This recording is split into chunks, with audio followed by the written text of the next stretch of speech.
Hello, everyone, and welcome to episode 49 of Le Clockwork Cantina. How are you doing, everybody?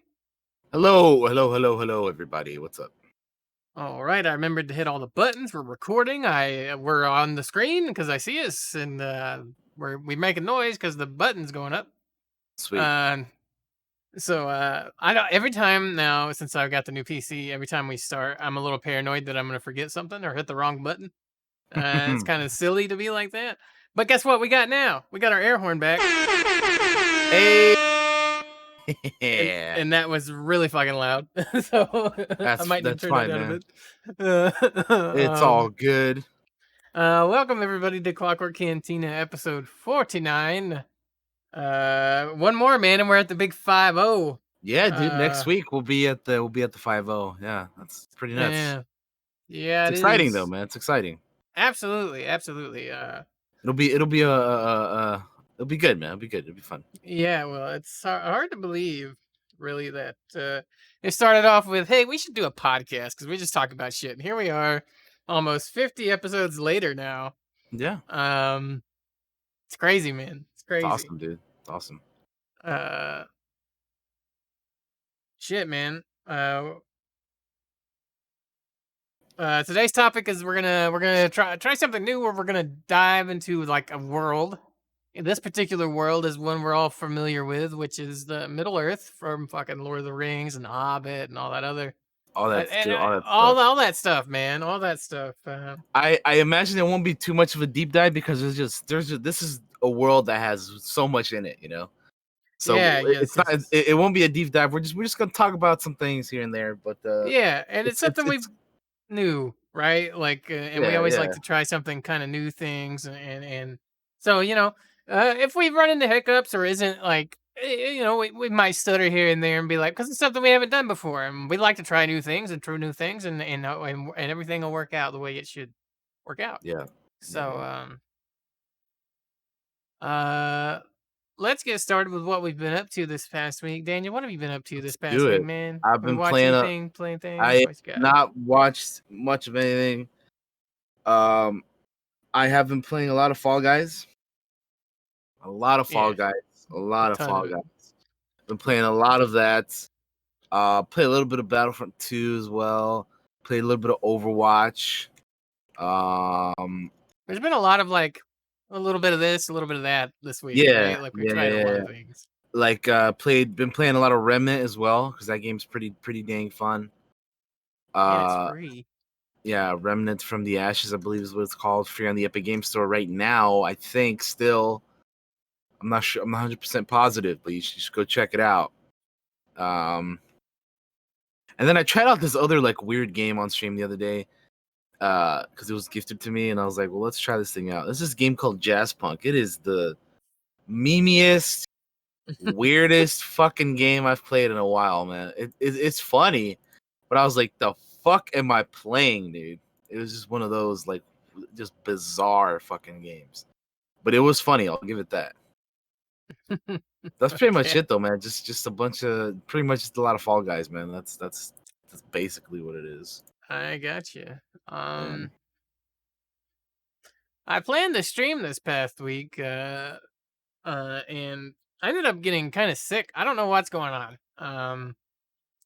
Or has been going on this past week. But I slept like Daniel, it's crazy because I haven't been around as much this week. I'm surely you've noticed because I'm like, Yeah, yeah, I'm yeah. just not a, which is like I'm just Yeah. not around that much, and it's like, it's not because I'm doing things because it's not a whole lot you can really do at the moment other than I've done is slept. I've slept for hours and hours and hours. I'd wake up, do a few things, and go back and sleep hours and hours more.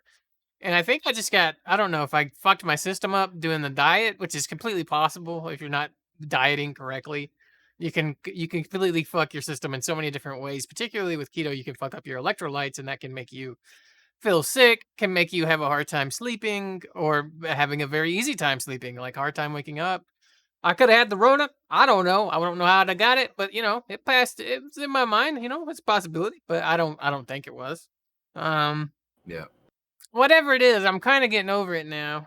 Um, but before I got sick, I did get to watch one thing all the way through, which was I watched all of Umbrella Academy, the season 2. I watched all Oh, of hell that. yeah. Hell yeah, hell yeah, hell yeah. I binged it, and then I binged it all except for like the last 2 episodes, and I passed out and woke up and then watched those last 2 episodes. And overall, pretty good. I liked it for the most part. Yeah, yeah, I liked it for the most part. I don't like. They made some characters a little dumber this season, and then they made one of them really unhinged, which was weird. And then there's some I just don't care about at all. But Mhm. overall, I liked it. I like Umbrella Academy, man. It's a pretty good show. Um, Yeah, yeah. I binged it all like the day it came out. It's a good season, man. I really enjoyed it. yeah, yeah. Like you, I've played some games. I've played some Remnant as well because it was free, and Mm-hmm. We our good played a buddy little bit of Miles and that. Sean was telling us kind of about it and how it is, and I was like, you know what, I'm gonna install this, and then Yeah, you installed it, and then I installed it. However it went, we ended up installing it and screwing around with it, and and it's a lot just of fun. I like it. I can see myself playing it more. mm-hmm. Uh, It is fun. uh, The cool thing about that game is that there's a lot of RNG, so the replayability makes that RNG like you know um a lot more fun. Like you could go through and fight one boss on one file, and then like if you help your friends out, you can fucking jump on their file and you'll fight a completely different different boss, and you'll find different loot, and you'll obviously with the bosses that you kill you get different weapons, and it's cool, man. yeah, it's really cool. Yeah, it's really really cool. Um, what else have I played? I tried out. I know I was telling everybody to grab it while it was free. The Total War Saga Troy, Oh, Troy, yeah, I uh, picked it up as well. which was free for its first 24 hours, and I actually didn't realize like that it was like I realized it was coming out, but then when I saw like, oh, it's coming out tomorrow, and I looked at it, and I was like, damn, it feels like it wasn't supposed to come till later in the year. And then I realized, holy shit, we're in August. We are later in the Uh, year, my friend. yeah, it was like, god damn, what happened? And here we are. I played a little bit of that, and it was pretty fun. You know, it's pretty cool.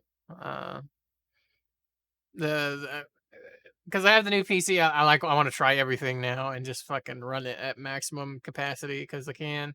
Yeah. And it's cool. It's cool. I've worked on some D&D stuff this week. Before I got sick, so I didn't get a whole lot done, but I did. Thank you, Jake, for that sub, that 1 year sub. Enjoy your golden burger, buddy. Oh I damn, golden burger. yeah, I see uh, that. I see that little sub badge. Looks good. yeah, it looks great.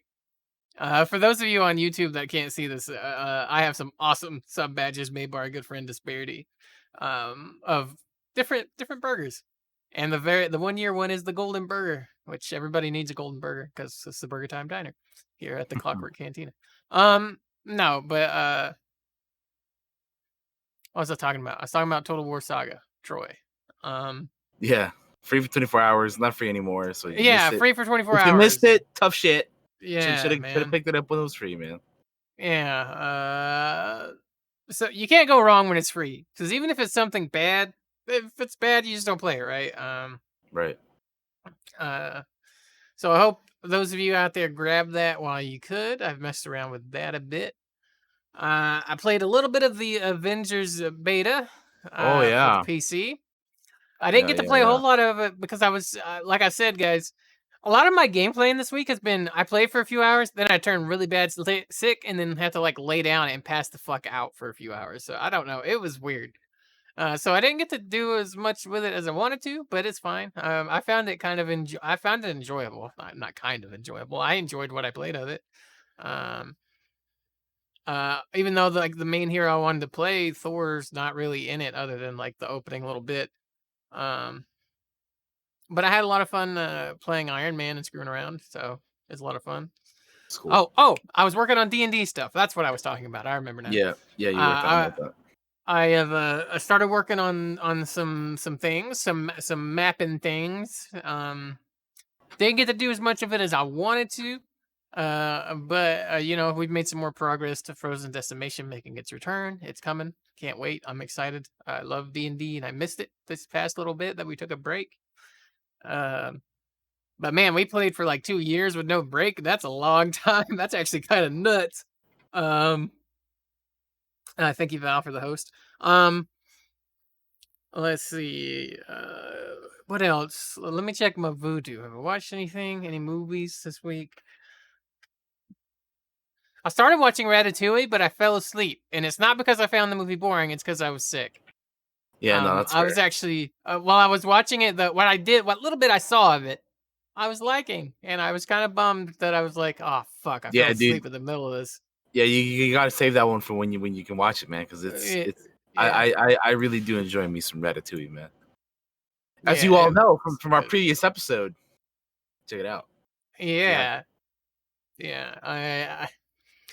Because you praised it so much, like, cause yeah, and I was like, Yeah, I want to watch it, and I put it on, and I just passed the fuck out, dude. like, Yeah, I love Ratatouille, man. That it's one of my favorite Pixar movies for sure. It's just a I don't know. It's just one of those movies that's fun. It's just good. Like just check it out if you haven't seen it because it's good stuff.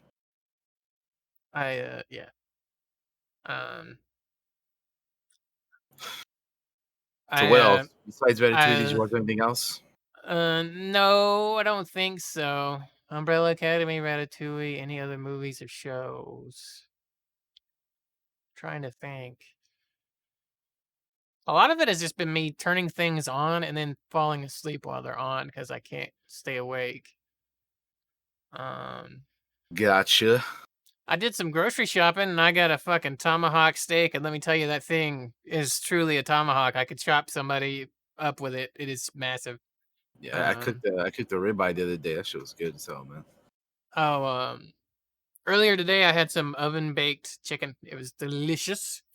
Mm. Uh, I always try to eat before Cantina or on Cantina. If I don't eat before Cantina, I end up eating on Cantina. That's what I should say. But yeah, I think that's it. That's all I got. All Unless right. something crops up and hits me in the head, is like, you forgot it. I cleaned my whole fucking house. I did that, which is might be what made me sick. I dusted the shit out of this place and Yeah, you gotta watch out with that organized. dust, man. That dust is No, deadly, bro. it is, bro. It is. If that could truly be what made me sick. I've cleaned the whole house up real nice. I've organized. I put out my Ghost of Tsushima mask that came with my collector's edition. I got it on display over there.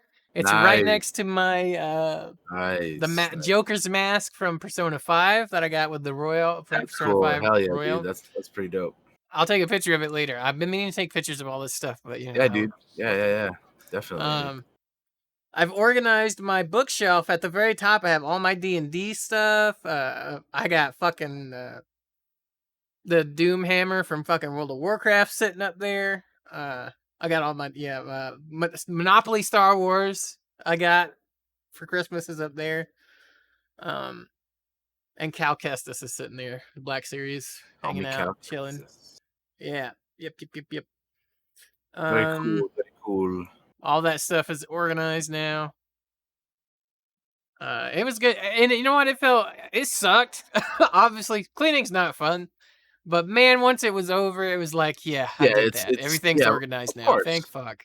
of course, exactly. Uh, It's always worth it when you're done. hmm Always, it's uh, always worth it when you're done. definitely not a big fan of cleaning. I need to do laundry too. Anyway, that's all I've got. That's all I've done.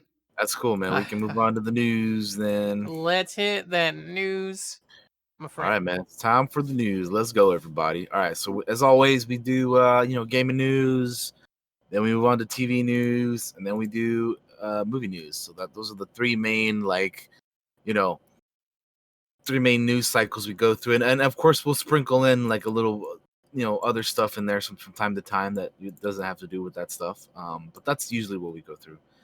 But yeah, let's go through the video game news first. Let's hit Our it. first topic has to do with EA Access and Okay. how EA Access for PC is coming to Steam. Uh, Oh yeah, that's right. I heard. About this. but not only that, they're changing the name from EA Access. Instead of EA Access, they're also calling it now. They're going to be calling it EA Play. Mm. So going forward, it's going to be called EA Play instead of EA Access, which kind of confuses me because isn't there like event where they show off their games called EA Play or I whatever? think there was, right? They used to do it at. Yeah, wasn't it called like EA Play Live or something? I'm like what? Like I could have swore it was. Also, before people judge me and be like, Josh, why are you not dieting? This is keto friendly. It's zero sugar. Okay. It's literally flavored water, pretty much. Uh, but yeah, Yeah, so they're calling it EA Play, and it's gonna soon be on Steam. Obviously, the service is $4.99 per month or $29.99 per year. But yeah, I'm not sure if there's like an exact date. Uh, but all we know is that it's coming to Steam soon.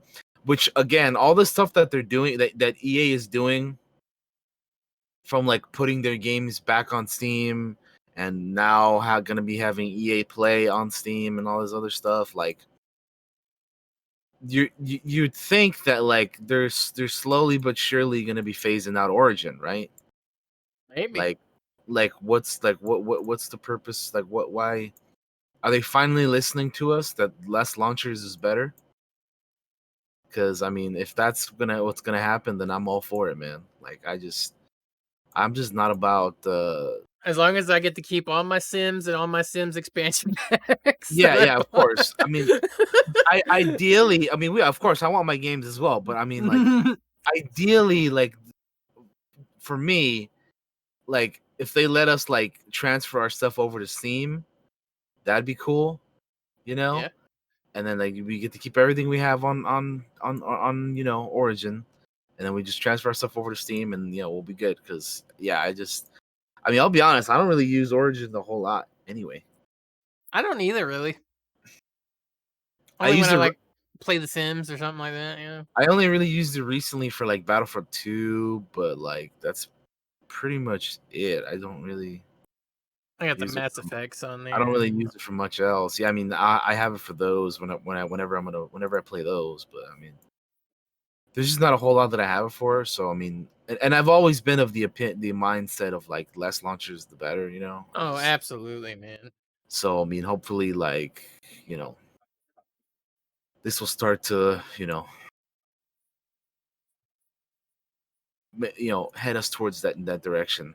I Um, still don't understand why everybody wants their own goddamn launcher nowadays. It's crazy. I Bethesda don't know. has their own deal. Yeah, Bethesda, Rockstar, like all these. There's a bunch of them, man.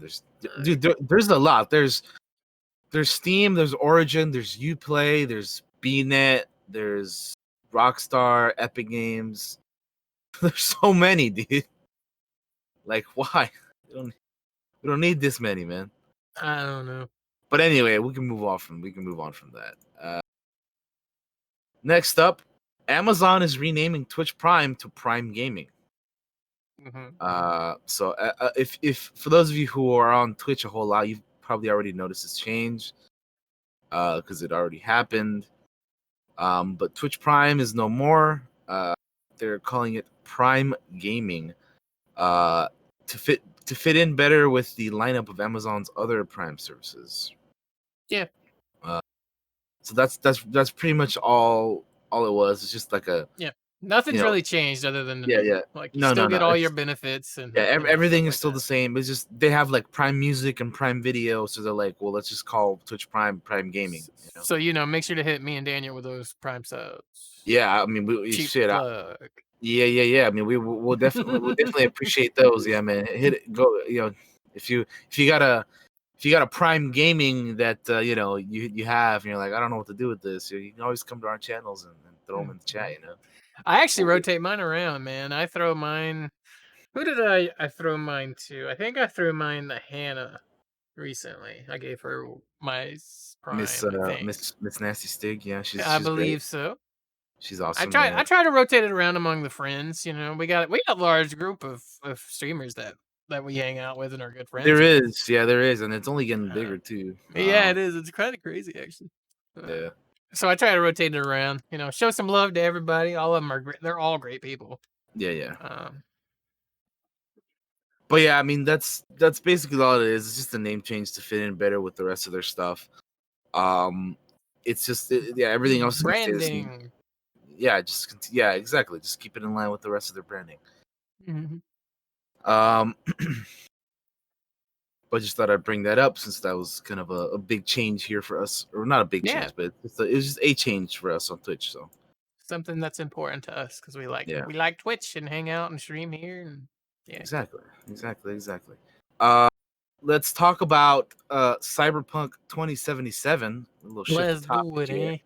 and they recently had the Nightwire part, the Night City Wire. I forget what it's called, but the Nightwire Part 2 they recently had, which I mentioned last week that they would be having on this past Monday, and they had 3 little videos for us.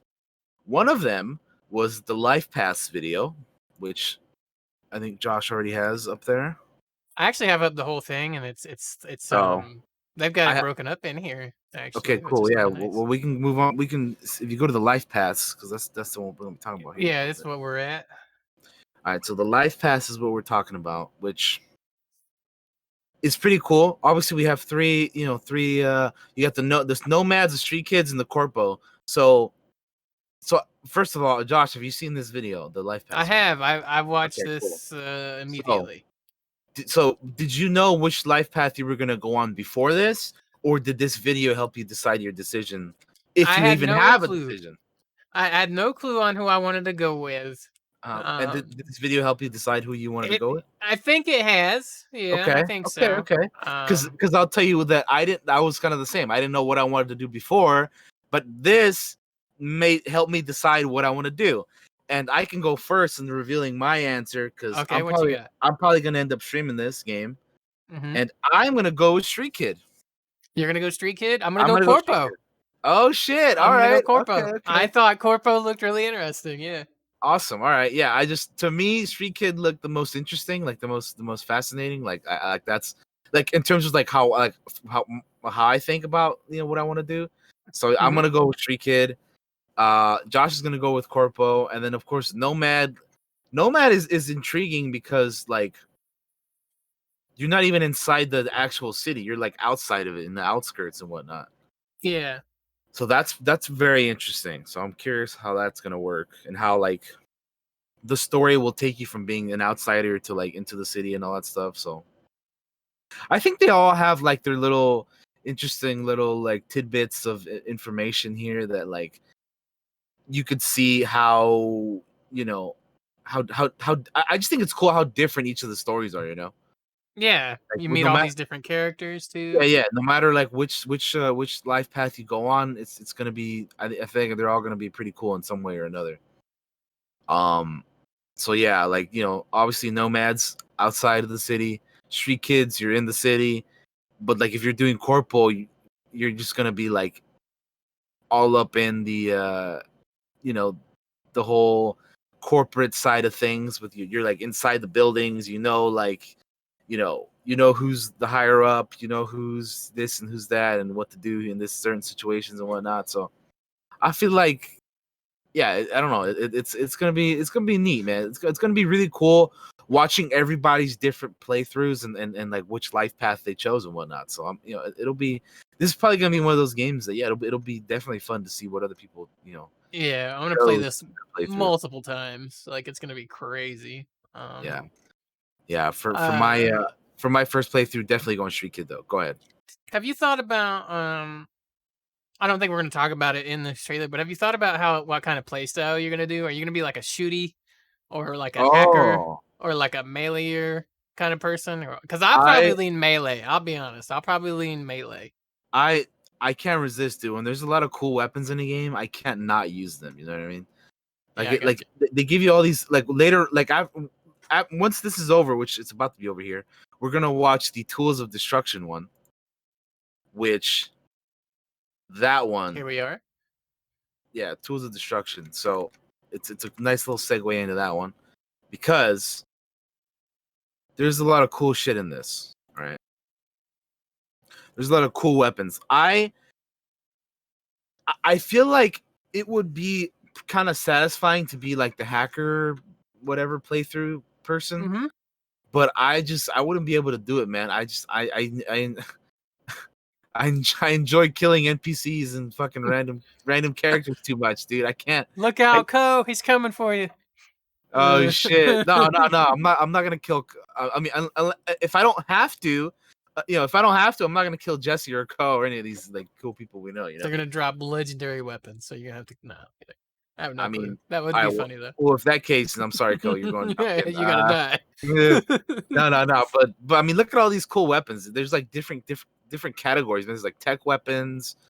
There's all this cool stuff. Again, like it's cool.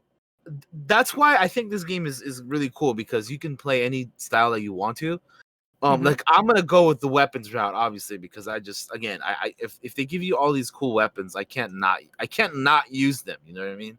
Oh, I definitely Um, want to use these smart weapons though. They look cool. however, however, I will definitely be interested in watching someone else's gameplay when they turn into Hacker Man. You know what I mean? Yeah.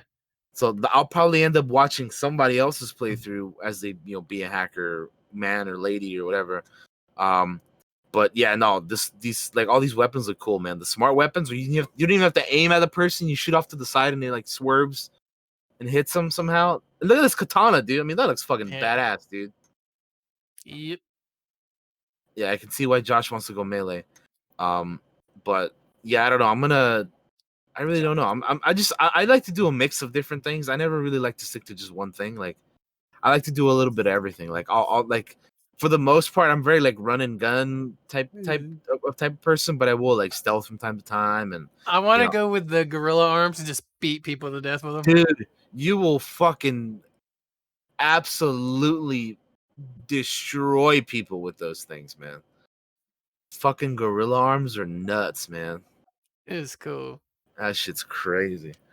But yeah, so and then they released another video, but it's for like the music of samurai and stuff, which it'd be cool, but like since it's primarily based on music, I would recommend you guys just checking that out yourselves. Yeah. Because we don't really play these videos with sound on here, so for obvious reasons. So I would It recommend just checking that out on your own if you haven't seen it already. The music it is looks worth a cool. watch because it's like Yeah, it's a raw look at how they do it, right? He's yeah, like, it's I like don't like they got a dude back there that's like, I don't like that. Well, that it's was not it's like bad, but it wasn't good. It was pretty funny. yeah, it's a dude. It's like an actual band coming up with music for the game. And then like the main like fucking um what is it the like the front liner dude, like the singer dude, is like, yo, I'm not even a video game person, so I don't even know how much of an impact this is gonna make or whatever. And Mhm. it was just cool to watch. So I would definitely recommend checking it out because it is a little fascinating, a little behind the scenes look at how they like come up with music for video games and stuff. So And they did release one of the tracks, I think, on Spotify as well, they like they after this was did over, yeah, chipping which I in. still haven't listened to yet. I don't. I keep planning to, but I forget. They actually have a few songs released. They have chipping in, never fade away, a like supreme. So check them out. I think they're like Josh said, they're on Spotify. So I haven't actually listened to the songs either myself from beginning to end, but I obviously we heard a little bit of them in that video. So yeah, again, just check them out if you haven't. It's interesting stuff, Oh yeah. Fucking Manus blades. right? Those things will fuck you up. Choppy choppy. There's the gorilla arms. Oh yeah. Kapoom. Right in the face. All right, bud. What All right, else you moving got? on. We have another game delay. Vampire the Masquerade Bloodlines 2 has been delayed to 2021. All Uh, right. so that's another game that has been pushed back, as many things have been pushed back this year. They put out a little image on the Twitter that says we are moving the launch of Vampire the Masquerade Bloodlines 2 to 2021. Our goal has always been to deliver the best game possible, to immerse you into a Seattle reimagined in the world of darkness, and deliver a worthy successor to the original Bloodlines game. Due to the quality bar and ambitions we have set for ourselves, we have made the difficult decision that we need more time. This means that our goal to release in 2020 is no longer possible.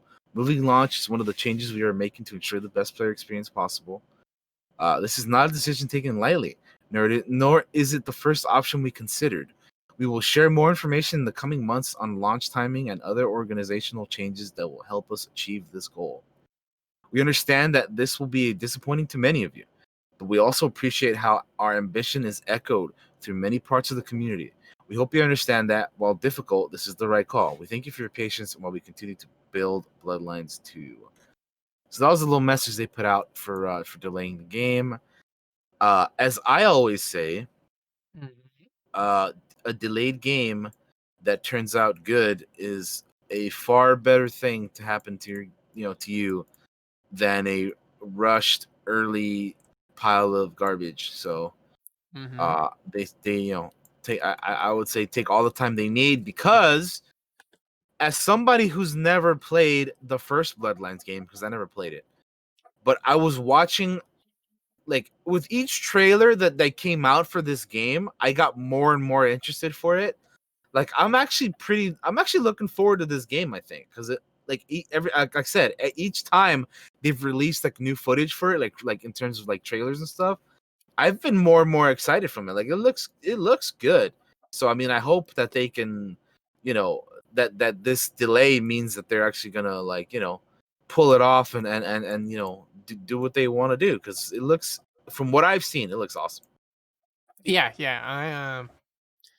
Yeah, I love the last few years where people are like, "Yeah, we're delaying our game," and people are like, "Yeah, fine, that's cool. Do that, man, and make something really good." I remember before that, people were just mean. They were mean when people delayed games. They were just terrible to them, send them ugly, hateful messages, and I'm sure they still probably get some of those. But man, the last few years, we've really kind of turned a corner on. Yeah, this is getting delayed. Hey, that's cool, man. Make it as best as you possibly can because we want something good. Yeah, So I am I a little disappointed? Of course, I want to play it. Am I? Is it going to ruin it for me? Absolutely not, because they're going to make this game amazing. But the more time they have, the better it'll be. exactly, exactly. Mhm. All right, moving on. The Xbox Series X launches in November. Woo Uh, woo. let's see. We have more than 50 games are planned to launch this year across generations, optimized for the Xbox Series X, says Microsoft. Another previous 40 games will be optimized for the new platform, while many of these will be available for Microsoft platforms as well. They have timed exclusives, which are planned for the Series X's launch, also in their inclusion in the Xbox Game Pass. Um, but yeah, we kind of have a release date, which this makes sense that it would be November, because, like, I feel like anytime somebody's like coming this holiday season, it's always November, right? Because, like, Mhm. you want to do it right before Christmas, right, and all those other holidays in in December, and like it just makes sense. Like even like before this, I always figured it would be November. Like, it's like, didn't the PS4 and what was it, the Xbox One come out in November also? Like, it, it it's always gonna be November, man. It's always gonna be November, right before the holiday season, man. To me, it just, yeah, like, duh, obviously, man. Yep. It's the same for like WoW expansions too, man. A lot of them dropping like those that month, November. Yeah, there's always a lot of stuff coming out in November. What else we got here? Oh, we have we have some absolutely devastating news here that I think is gonna absolutely break Josh here, because I think he's gonna be real It's sad gonna about this one right it's gonna kill me. It's gonna kill me. Oh man, another game has been delayed, man. Halo Infinite has been delayed to 2021. Oh god. No, God, Oh no. god, no. Fuck, Josh jeez. cannot take it. I can't believe it. Oh, fuck me. What am I gonna do? For those who don't know, it's an ongoing joke that we do every time we bring up Halo, that Josh is not the biggest Halo person. He thinks it's pretty overrated, to say the least. Yeah. And Cheers. you know, it's just a joke that we do every time we talk about Halo. But Halo Infinite has been delayed to 2021. And here's what they had to say about it. The decision to shift our release is the result of multiple factors that have contributed to development challenges, including the ongoing COVID-related impacts affecting us all year. Chris Lee explained on Twitter, I want to acknowledge the hard work from our team at 343 Industries, who have remained committed to making a great game and finding solutions to our development challenges. However, it is not suitable for the well-being of our team or overall success of the game to ship it this holiday. Halo Infinite obviously was supposed to be like the headlining game for this new Xbox. Hmm. So while I applaud their decision not to give extra pressure to the team for crunch time and all that other bullshit that happens in gaming, I kind of don't see the point in anyone buying an Xbox. Like Yeah. like Halo has always been like the big draw for Xbox, right? What is gonna be your big like? Why are you gonna tell everybody to buy an Xbox now if you don't even have Halo at launch? Oh. Like, look, what other games are there? Like what other games do Xbox players play? Like everything that they have is also on PC. You know what I mean? Like all their games are also on the Game Pass, so you can play them on PC. There isn't really that many exclusives, so like what are you getting a fucking Xbox for then? That's just how I Oh. feel about it. So I kind of feel like they're kind of in they're gonna be in a tough spot, man, because I feel like obviously the Xbox purists and loyalists are gonna fucking buy an Xbox, but to everybody else who's like, you know, let's say somebody who's bought like every console each generation, they're like, do I even need to get an Xbox this time around, or like I heard somebody? Go ahead. a funny. Well, I was watching Interrupt Frames, and they were talking about it, and they were talking about how maybe this is the last Xbox ever, right? Like that they ever do, and that they move straight over to just doing the Game Pass stuff because Game Pass, the Xbox Game Pass is just nuts, right? Like what you get for such a low price is kind of insane. And they were Yeah, talking about how crazy it would be if like you saw the Xbox Game Pass, but you saw it on the next PlayStation. And I thought that was so interesting and yeah, weird to talk about. And yeah. That'd be but nuts. yeah, um, because it really does feel because watching the PlayStation, PS5, and the next Xbox, and you look at their marketing, right? Yeah, PlayStation is like coming out swinging, trying to do like some console war type stuff. yeah, Xbox is just kind of like, we can Xbox Game Pass. Everything we got's there. You can play it however you want. You know, yeah. it's like that's exactly how the drop frame guy said it, and it's like a very, very interesting way to look at it. Um, so I don't know really in this November if there's going to be any reason to buy the new Xbox. Unless they come out with something that's like, here's this, it'll be here, blah blah blah. Like, Yeah, because I mean, it's not like they're coming. Like they already came out with another Gears of War. It was like last year, right, or something like that. yeah, So it's like they don't have any other. I just don't know like what's another like flagship series of theirs that like they are like, yo, this is like a console. This is why you buy an Xbox. You know, for most people, that's what Halo is. But now they're not even doing that for for this generation to launch. You know what I mean? So I just as of right now, I can't really think of a reason why anybody would want to buy an Xbox I don't know either. because you have the Game Pass and everything's on PC. They have no Halo to launch with. I All just I can think of is if somebody doesn't have a PC, like that's all I can literally think of I is they don't have guess a if, PC. if they don't want to buy a PC and for whatever reason you don't want a PS4 or a PS5, my bad, you're gonna get an Xbox Series X or whatever. Or I could just see like those like moms that are like going to the fucking Walmart or Target or whatever, and they're like, "Oh, I want little Timmy wants a what now? Huh? Oh, an Xbox. Oh, well, little Timmy wants an Xbox." And like whatever, like little Timmy's gonna get himself an Xbox Series X because his mom, you know, don't want to get him a PS5 or something. I mean, the game, like, you get you an Xbox and you get a Game Pass, and you kind of have like a little bit of a game library right off the bat, like without having to spend a big extra chunk of change, I Yeah, I guess. So suppose. I that's literally the suppose only thing I can think of. Like that's like the only thing. And like that's for that's a little people like fair. us, people for like us, like me and you, that doesn't mean anything, right? Because we have PCs Yeah, and we can get the Xbox Game Pass on here if we want it. yeah, exactly. And everything that's on Xbox is on PC anyway, so an Xbox Yeah, doesn't appeal to me, right? So right, at least unless they come out with something like this big exclusive thing, which they don't, Microsoft doesn't do. They just don't because they don't have to, right? Like they've got two platforms. They got the Xbox and they got the fucking, everybody that's got a fucking PC, let's put it on there. We'll double dip. We'll get all the monies. right, And they're making all the monies off the Game Pass because people on the PC are also using the Game Pass. I'm using the Game Pass. There's things on the Game Pass I want to play, so I have it, and it's $5 a month, and that first month's $1. It's kind of hard to pass up, to be honest. Um, but come November, there's gonna be no reason for me to get an Xbox because I don't need one. yep. So I don't know. I don't know. Alrighty then, we can move on from that little conversation. Interesting conversation for sure. Yeah, it is. No, it is for sure. We're actually gonna have another really interesting conversation coming up too, I think. But the next thing coming up here is Splinter Cell's Sam Fisher is coming to Rainbow Six Siege.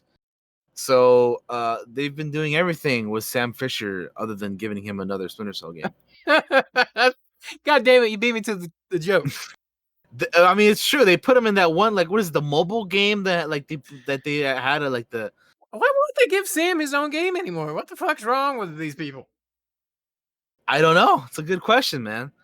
They've been putting him in all this other stuff except for fucking giving him his own game. But here's a little trailer for Siege. I don't know why, dude. I don't know why they have just like they're like, all right, let's put him in everything, but we still ain't gonna make another game for him. That's weird. That's It weird. is.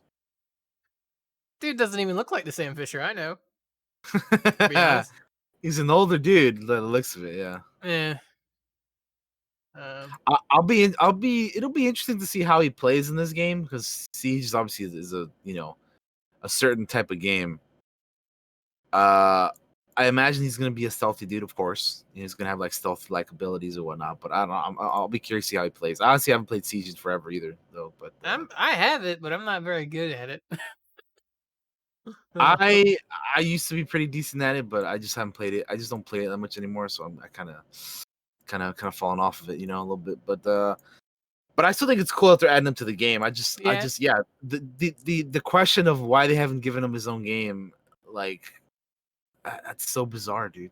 That's so bizarre.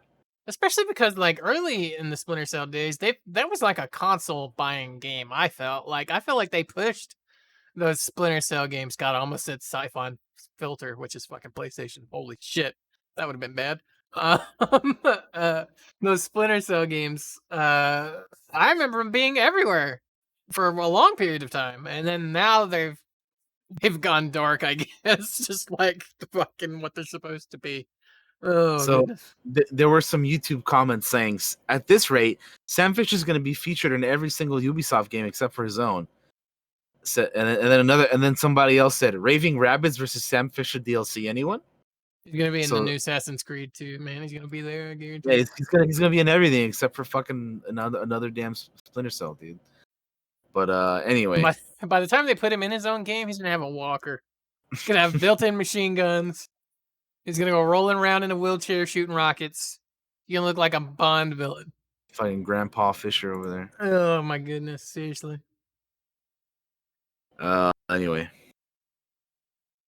Anyway, the last thing that I have here is something that is pretty nuts. Yeah, Epic Games has sued Apple and Google after Fortnite was pulled from the App Store. yeah, So Fortnite developer Epic Games is suing Apple after it was removed last Thursday from the Apple Store. On Thursday morning, Epic implemented a way to purchase new V-Bucks, the game's currency. And then what's like pretty nuts is, I don't know, did you watch that little video that they put out? Oh, the little mocking trailer thing? Yeah, That video? Yes, I did. that was that was pretty nuts, dude. Yeah, I Like did.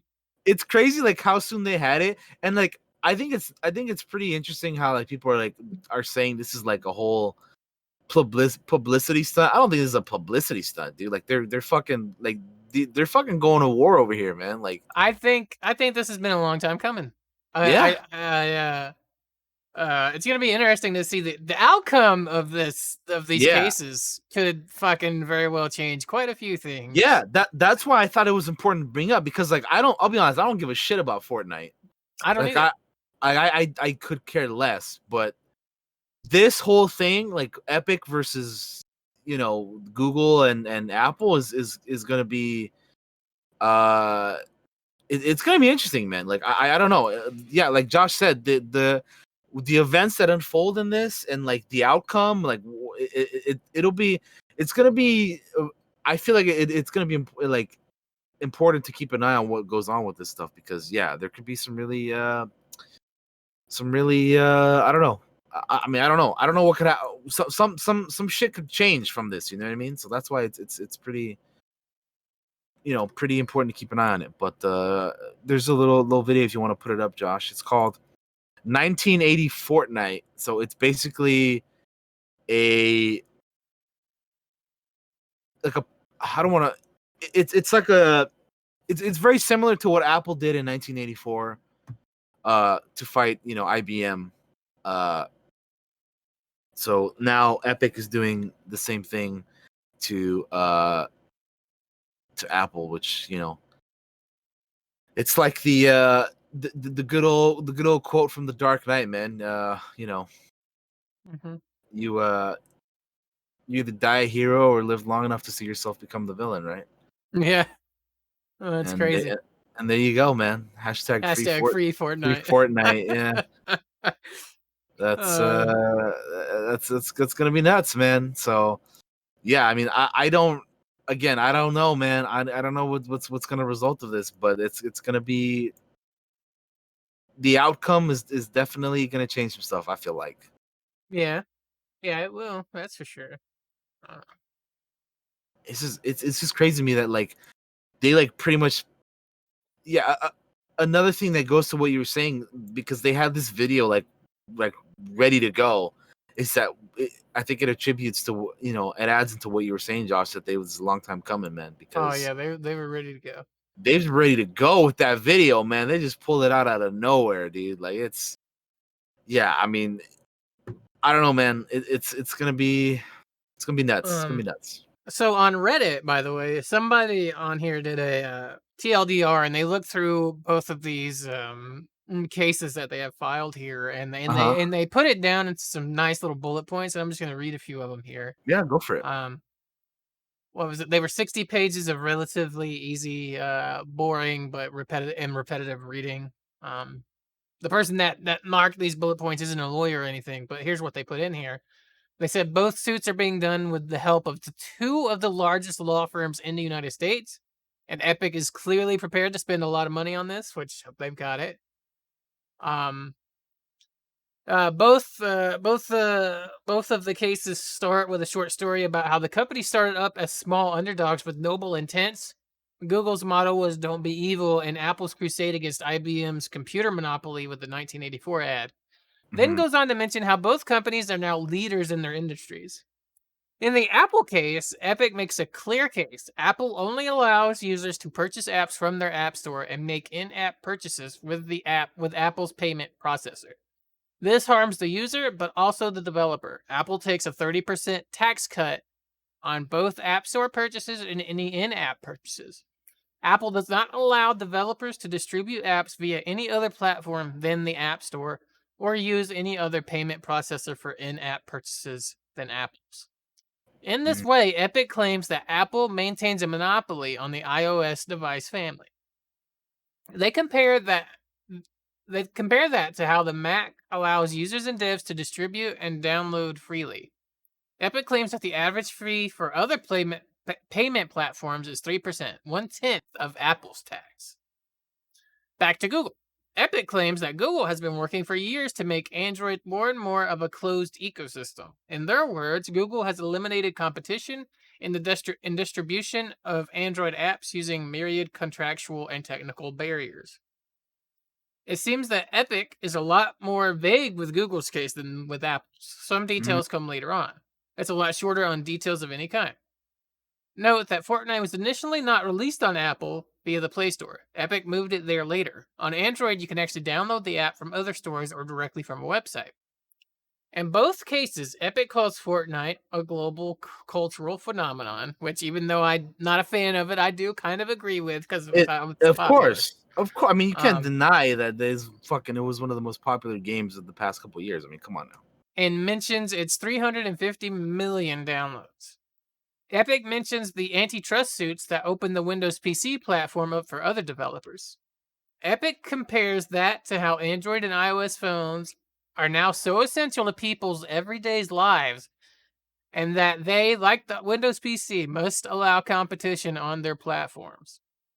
Epic recalls how it tried to strike a deal with OnePlus to have the Epic Store pre installed on their phones, but Google blocked it. They then Mhm. mention that Google themselves negotiates with all who want to use the Android to have their phones come pre installed with Play Store and other Google apps like YouTube and Gmail. Apparently, if you want to advertise your app via Google products like YouTube, you must then only sell that app via the Play Store. LG told Epic that their contract with Google did not allow them to distribute apps via other platforms than the Play Store. If you try to install an app via website download, you will then have to change your phone settings and click through warnings. The apps also cannot update in the background. Epic does not seek any payment for damages or similar in any of these cases. Epic claims only to be interested in an order to both companies to end their monopolistic practices. So that's a thing. That's a thing. That I get is a very thing. yeah. I mean, That's a hell of a thing, man. yeah. Yeah. Again, I mean, it's it's gonna be nuts, dude. Um, it'll be something that I definitely keep an eye on. I don't know how much, and I don't know how much you're gonna be like Oh, keeping an I'm eye on super it, but interested in it, but especially it's yeah, because it's go ahead. Google's been fined over in Europe many times for antitrust shit. So you know, we'll see. I will watch this with great interest. Right? Exactly. It's gonna be fascinating stuff, man. Because I mean, Epic is literally taking on Apple and Google, so it's nothing to like they were like that person was saying, and that Josh was reading out. Like Epic is not afraid to spend money on this. They have the money. If they hire like two of the biggest, some of the most major like law firms or whatever, then they're going to war, man. Like they're ready. They're ready for this. Like they don't care. It's not about the money for them. You know what I mean? Because they have plenty of that stuff. So yeah, Yeah, I mean it's times like this I wish I was more educated in law, just in general. yeah, Just for so sure. I could understand and like get a good gauge of how this might play out. Instead, Mhm. I'm having to read somebody else's things, and I'm super fascinated by it all. Right, like it's just because the consequences of it could be amazing, but also seeing how it plays out could also be amazing. So, um, Yeah, I don't know. We'll have to wait and see, dude. I mean, honestly, it's just gonna be a waiting game to see what happens with this stuff. So. plus it's fun to watch billionaires fight with each other. Oh shit. Oh man, but anyway, that's all I Uh, got. That's all I have for video game news. all right. Well, I don't really see much of anything else. All right. So we can move on if you want to head on over to the TV news. Yep. This is where we move on to the TV news, everybody. So let's go ahead and move on to that. All right. So first up, we have some Disney Plus Rogue One Cassian Andor prequel show news. We have another person who's been cast. Adria Arjona has been cast in the Rogue One prequel Cassian Andor K2SO show. Uh, Hmm. so Adria Arjona, she's been in a few things. She has been in Pacific Rim Uprising. She's been in Emerald City. She's been in True Detective. Uh, well, we were just talking about Fortnite. She is the voice of a character called Ramirez in Fortnite. Oh, She was in Narcos. She was in an episode of Narcos. So she's been in a few things, man. She's been in quite a few stuff. Narcos, True Detective, that's cool. Emerald City, Fortnite, Pacific Rim. She was in that movie Triple Frontier, the Netflix one, which I still haven't seen. But she was in that. She was also in Good Omens, which I haven't seen yet either, but I want to check out because I heard it was a pretty good miniseries. So she was in Good Omens. She was in Six Underground. My bad. She's also in the upcoming Morbius movie. So she's kind of low key been in a bunch of stuff, man. Yeah, she got some bona fides. Yeah, she's got a little resume building up there in terms of acting in her acting career. But yeah, so she's gonna be in the new Cassian Andor show. Obviously, we don't know who she's playing yet, but she is now confirmed. Well, not confirmed, but like this is the Hollywood Reporter, reporting here, and they're usually pretty accurate. So, she's joining Alan Tudyk and Diego Luna in the show. So, yeah, there is no information about what character or like what I would I want to say she's either like she's maybe like fucking Cassian Andor's like love interest or something maybe. I Maybe. don't know. That's if I had to guess, that's probably what I would say. Or maybe she's like one of his like earlier rebel friends or something like before, Rogue One or something. I don't know.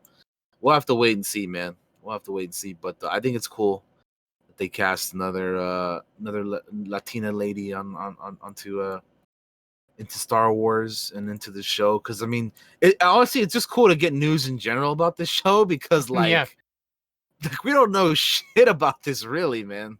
No, we haven't even. There's not even like a trailer We or don't have a we anything. don't have a title. We keep calling it the fucking Rogue One prequel or the which isn't that crazy to even say the Rogue One prequel? Like what the fuck? But anyway, yeah, I hope that we'll get more Star Wars news here soon-ish because for those who may or may not know, uh Star Wars Celebration was supposed to take place this month. But since the whole end of the world pandemic deal, it's not happening obviously. So I have a feeling that they had some stuff planned, announcement wise and trailer wise and that kind of stuff. So hopefully we'll get a Mandalorian season 2 trailer here soon, and a couple other things that we don't really know about yet. So I'm hoping we get some more Star Wars news here soonish because we were supposed to have Celebration this month. We were supposed to have Celebration this month. It was supposed to take place um over here in Anaheim where I'm at, or closer to where I'm at. But it was supposed to be if I'm not mistaken, it was gonna take place on the 18th to the 21st. So that was just gonna be in a few days here, honestly. Yeah. This upcoming week.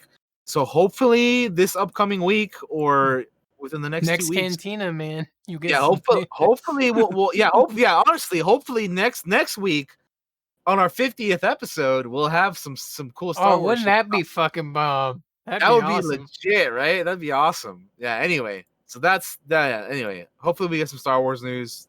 But yeah. Moving on. We have some pretty I would say disconcerting news about the Avatar The Last Airbender live action adaptation. The creators Michael DiMartino and Brian Konietzko have departed the live action series over creative differences. This would be a good time for Josh to play like a boo sound effect or like a a little some. Uh, Um, but you can have an air horn, I guess. That's all I got. no, man, not an air horn. This isn't good news. This is not good news. Damn it! It's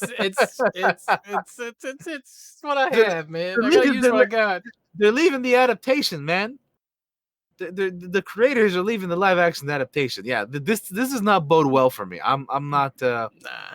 This definitely makes me less excited. I'll still check it out, obviously, but like, I don't know, man. I don't know. Here's my feelings on this, Go right? for it. Yeah, go for it. My feelings are I already got the most perfect thing I could ever want. I got the animated series. And I don't I don't need this. I don't need this, so I have a hard time actually caring about it because I don't care if it exists. I don't give a fuck if it exists because it's not going to impact my love of that series because I honestly watching this in live action probably not going to make me fall in love with it again. I'm already in love with it. That's So, fair. you know, plus, like, yeah. I forgot it was even happening, to be honest. And um, I I have heard like some people say that, oh, why didn't they just make another like a more adult continuation of Avatar or something, like in like animated form or whatever, instead of doing a live action remake of the show. But I mean, I don't know. For me, it's just a thing of like they're doing it anyway, so why not like keep the people who why not keep the creators on board who like fucking made the thing? It's just I don't know, man. It doesn't bode well for me. It definitely brings my excitement level. Or it brings my like level of like uh what's the proper word here? Like interest. It brings my interest down for sure. But I'm gonna read off a little open letter that the creators wrote here. This is from Michael DiMartino. He wrote an open letter saying, "Many of you have been asking me for updates about the Avatar live action Netflix series. I can finally tell you that I am no longer involved with the project. In June of this year, after 2 years of development work, Brian and I made the difficult decision to leave the production. When Brian and I signed on to the project in 2018, we were hired as executive producers and showrunners. In a joint announcement for the series, Netflix said that it was committed to honoring our vision for this retelling and to support us on creating the series. And we expressed how excited we were for the opportunity to be at the helm. Unfortunately, things did not go as we had hoped. Look, things happen, productions are challenging, unforeseen events arise, plans have to change.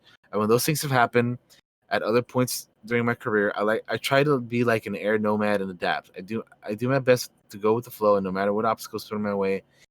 But even an air nomad knows when it's time to cut their losses and move on.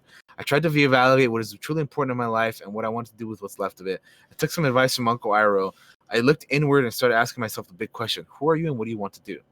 I sought wisdom from Stoic philosophers who were big on differentiating between what is in control and what is not. I realized that I couldn't control the creative decision of the series, but I could control how I responded. So I chose to leave the project. It was the hardest professional decision I've ever had to make, and certainly not one that I took lightly, but it was necessary for my happiness and creative integrity. And who knows, Netflix live action adaptation of Avatar has the potential to be good. It might turn out to be a show many of you end up enjoying. But what I can be certain about is that whatever version ends up on screen, it will not be what Brian and I had envisioned or intended to make. I also want to be clear that this doesn't mean the end of my involvement in the Avatar universe.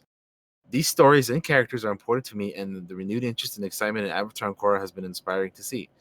Writing this letter has left me with a very heavy heart. I know many of you will be disappointed and frustrated by this news. I get it. I share your disappointment and frustration. I also recognize this creative setback is small compared to the problems you're facing in society right now. Thankfully, Iro offered me some wisdom for that too. Sometimes life is like a dark tunnel. You can't always see the light at the end of the tunnel, but if you keep moving, you will come to a better place. We may all keep moving and come to a better place. Thanks for reading, for your continued enthusiasm for the Avatar universe. With gratitude, Michael Dante DiMartino. Whoa, that was a lot of reading, but that was his letter mhm. to the fans of the Last Airbender. So yeah, um, yeah, they're not the creators are not involved anymore. Whatever Netflix is doing is not their vision, which we already found out Josh doesn't really care about. But I'll be I don't know. I'm still gonna check it out just to see how it is, what they do. But I mean, this definitely wanes my interest like 100%. So we'll see. Yeah, yeah. Uh, another thing is like I'm very attached to the original series, right? Like, just the animated series. Like, I wasn't big in the core. I tried, and I just didn't like it. And so I think that's why I just don't really care about the Netflix thing either. It's like that's probably I'm probably not gonna get attached to that either. I love the original one so much, and I don't think it'll be able to grab me. And and from the way it sounds, it's definitely not going to now for sure.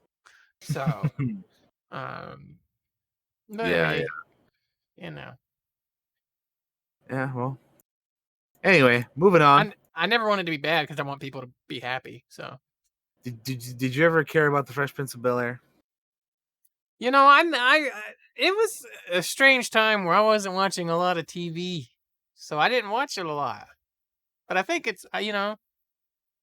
I think it's cool. Well, the only reason I bring it up is because they're doing a reboot. It's in the works, and Will Smith is attached as an executive producer.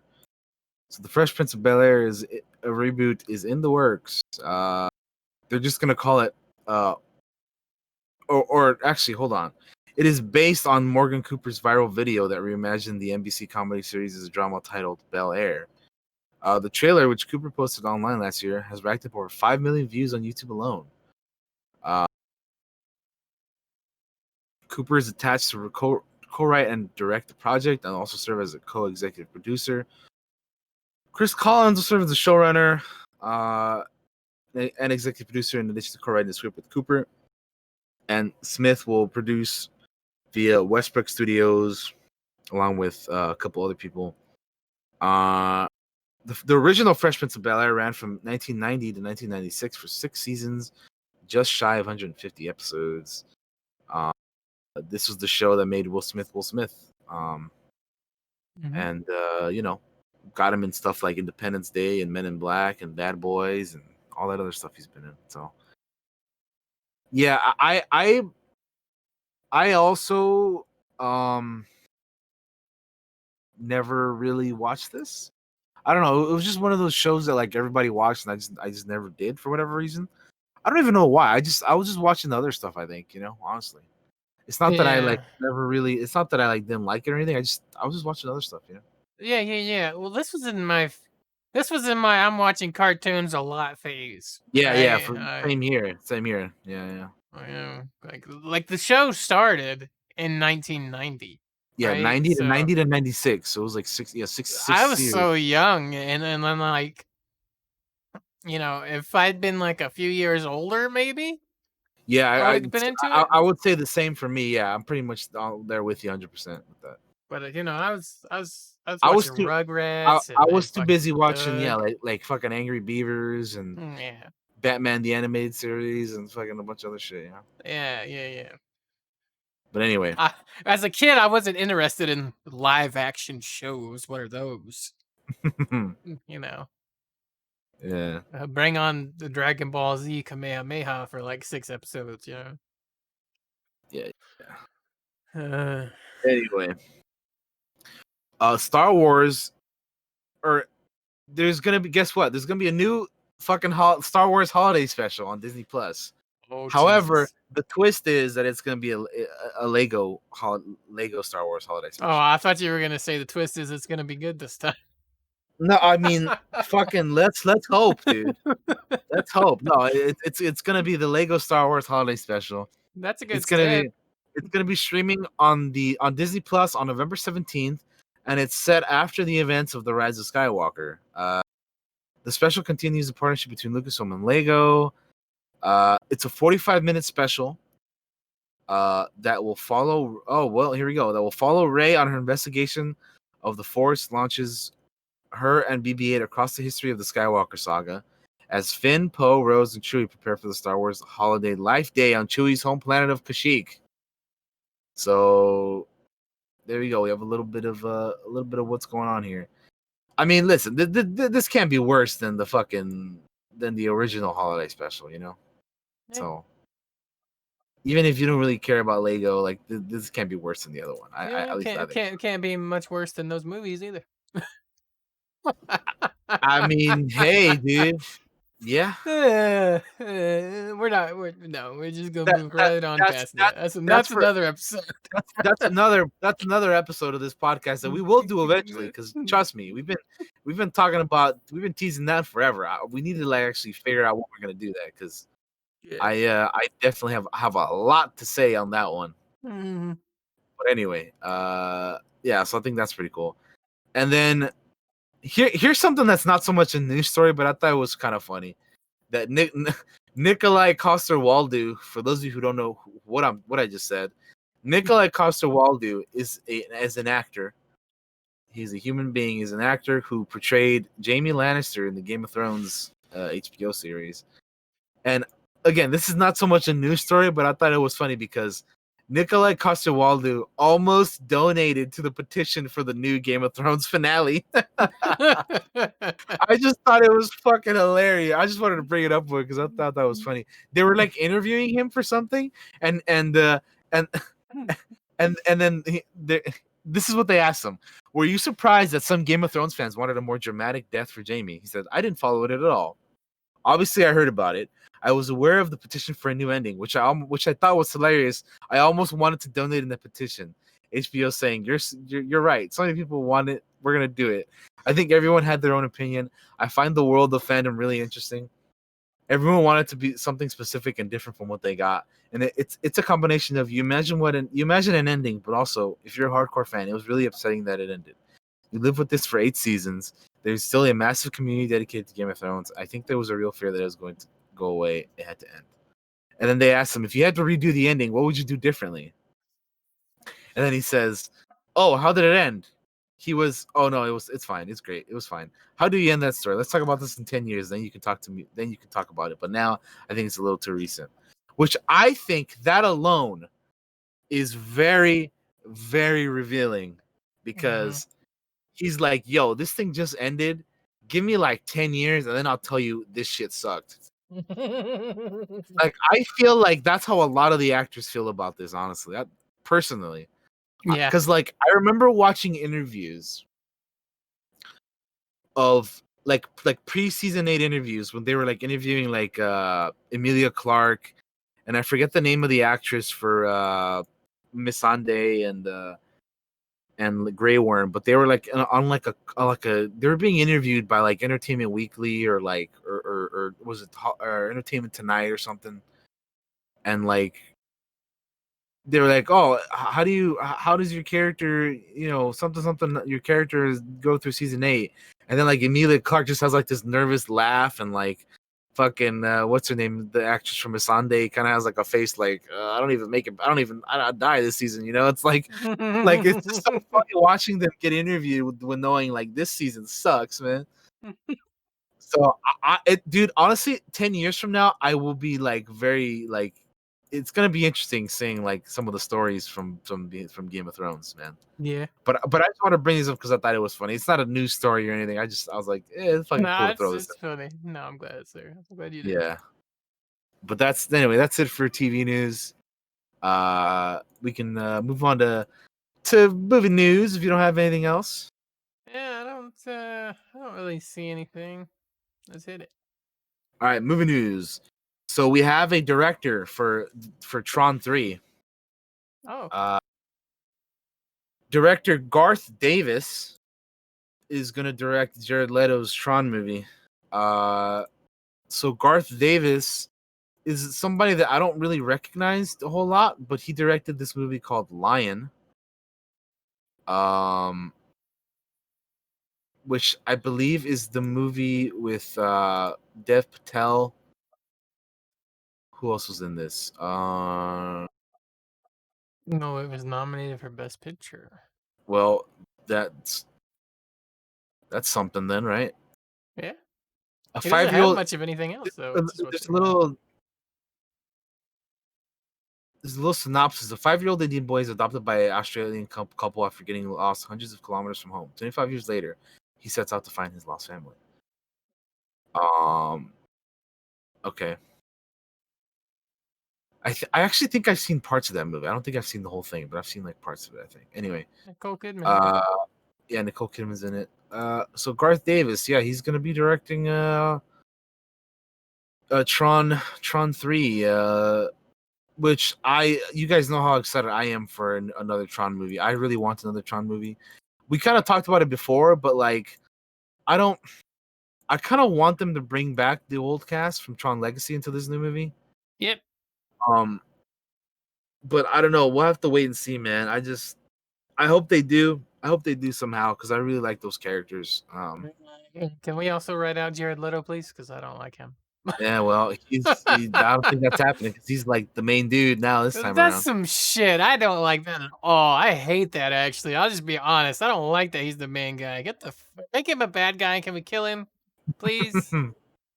That actually would be interesting. Turn him into a bad guy, right? Yeah, I'm fine with follow. Okay, you want to? Here's how we do it. I'll watch Go this for it. movie. Go. If we follow, What's your Tron 3? Go for it. let's watch Jared Leto be a villain for the entire movie, and then at the very end, he gets whacked by the fucking last cast, and I will watch this movie. Okay, and I want it to be very painful. What, he gets Just whacked. That's funny. I just don't understand. I don't understand why people like Jared Leto so much. He's not that good. He's really not. I don't know why everybody thinks he is. He sucks. All right, Jared Leto. I'm sorry. I don't like you. Do better. Prove me wrong, please. I want to see a trailer for this, so hopefully, um, hopefully they. I mean, I hope they know what they're doing with this, man, because I really like Tron Legacy, so Same. I want something that's that style. But like, listen, we're it's 10 years later. Like the young Jeff Bridges looking back looks terrible nowadays in that movie, but it was really early on. If they were to do that kind of stuff now again 10 years later, it looks so much better. Um, Here's another thing. Whenever anybody brings up Tron's Legacy, everybody I know shits on it, and I do not understand why. I I thought don't it was a either. pretty good movie. I I really. yeah, I enjoy the fuck out of Tron Legacy, dude.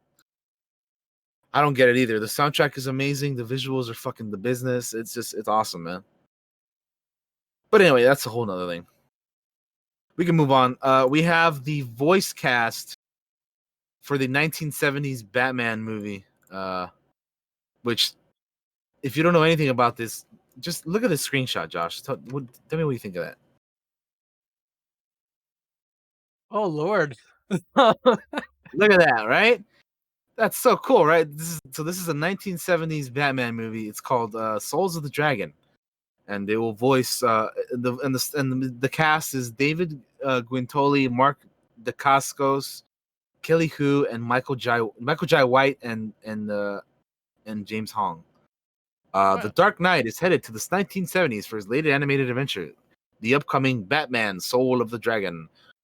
The film is an original tale rather than based off a specific comic book storyline. It sees Bruce Wayne face a deadly menace from his past with the help of former classmates, a renowned martial artist Richard Dragon, Ben Turner, and Lady Shiva.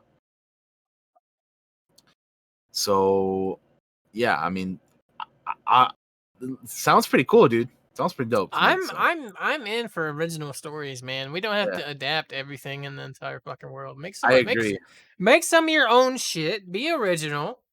And make that own shit and make that in the shows and little mini movies and whatever you want. Not everything has to be adapted over because some things get adapted over and they're really bad. Killing joke. And you Ooh, know, he ain't wrong though. I actually like the and first part for that movie. Then the second half, I'm just like, what is going on here? they do some weird decisions. Anyway, Um, but yeah, but make your own shit. Come up with your own shit. Make it cool and make it into stuff. I'm down for that. I agree. I agree. I agree. I agree. Moving on, we have a trailer for the well. Let's put it up here. It is for Robin's Wish, which I don't know if you've heard of this, Josh, but you'll see what it is, man. When we put it up. Oh, is this gonna make me cry? Probably, yeah. No. It's Robin's Wish, obviously based off, or it's a little like a documentary type movie for Robin Williams. Um, so they talk about like the disease that he was living with right before he passed away, and how it was like fucking him up real bad, and it just it sucks. Like it just sucks that it happened to him because he was such a cool. Mhm. He was such a cool dude, man. Like he was such a cool guy, man. It's still hard for me to watch a movie with him in it, and not be sad or heartbroken over it. I was a big Robin Williams fan. Yeah, and then we have his widow there, Susan Schneider Williams, and talking about some of the stuff too, about his last days and all that kind of stuff. And yeah, if you're a Robin Williams fan, this movie or this is gonna wreck you. I for sure this is gonna mess you up. Um, yeah, I mean it just sucks, man, because he was one of the best, man. He was one of the good ones, Oh, man. absolutely. And it's real shitty what happened to him, man. Also, I can't believe that it's been like 6 years now that he passed away, dude. Mhm. That it feels like, man, it doesn't feel that long, but like time flies, dude. So, Yeah. but anyway, that's Robin's Wish. There's the trailer for it. So I'm definitely gonna be watching this when it comes out.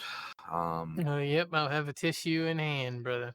Yep, gotta be ready because it's gonna be a tough watch for sure. That is for certain. It's just crazy seeing him like I don't know like they show clips of him like riding a bike and like being taking a goofy picture and like being his doing stand up comedy and all this other stuff and then like then you see him like just man it's it, it sucks, man. It really does suck. Yeah. But anyway, moving on to something a little bit more exciting is that we have the schedule for DC Fandom, which is going to be occurring on the 22nd, which will be happening next podcast, the day of the next podcast. So here's the schedule. You ready? We have at 10 a.m. we have Wonder Woman 1984. So we'll probably have a trailer or something for this next by the time the next podcast Get happens. our first look at Cheetah, maybe? Yeah? Probably, hopefully, I hope so because we haven't really seen her, right? Nah, I don't think so. No, so hopefully If we we have, do. I haven't seen it. No, we haven't really seen Cheetah, so definitely want to see that. We're gonna have also at 10 a.m. at the same time as the Wonder Woman. We're gonna have stuff about the Flash TV show.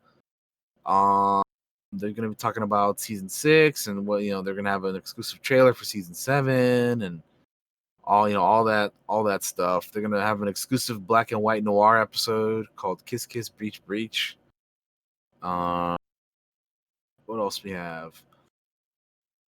10 a.m. Teen Titans Go cast table read. Okay. 10:45 a.m. Black Lightning, which is obviously the TV show. 11:15 a.m. Multiverse 101. And they're gonna be talking about the multiverse. So they're gonna have like Jim Lee and a couple other folks there, like Greg Berlanti.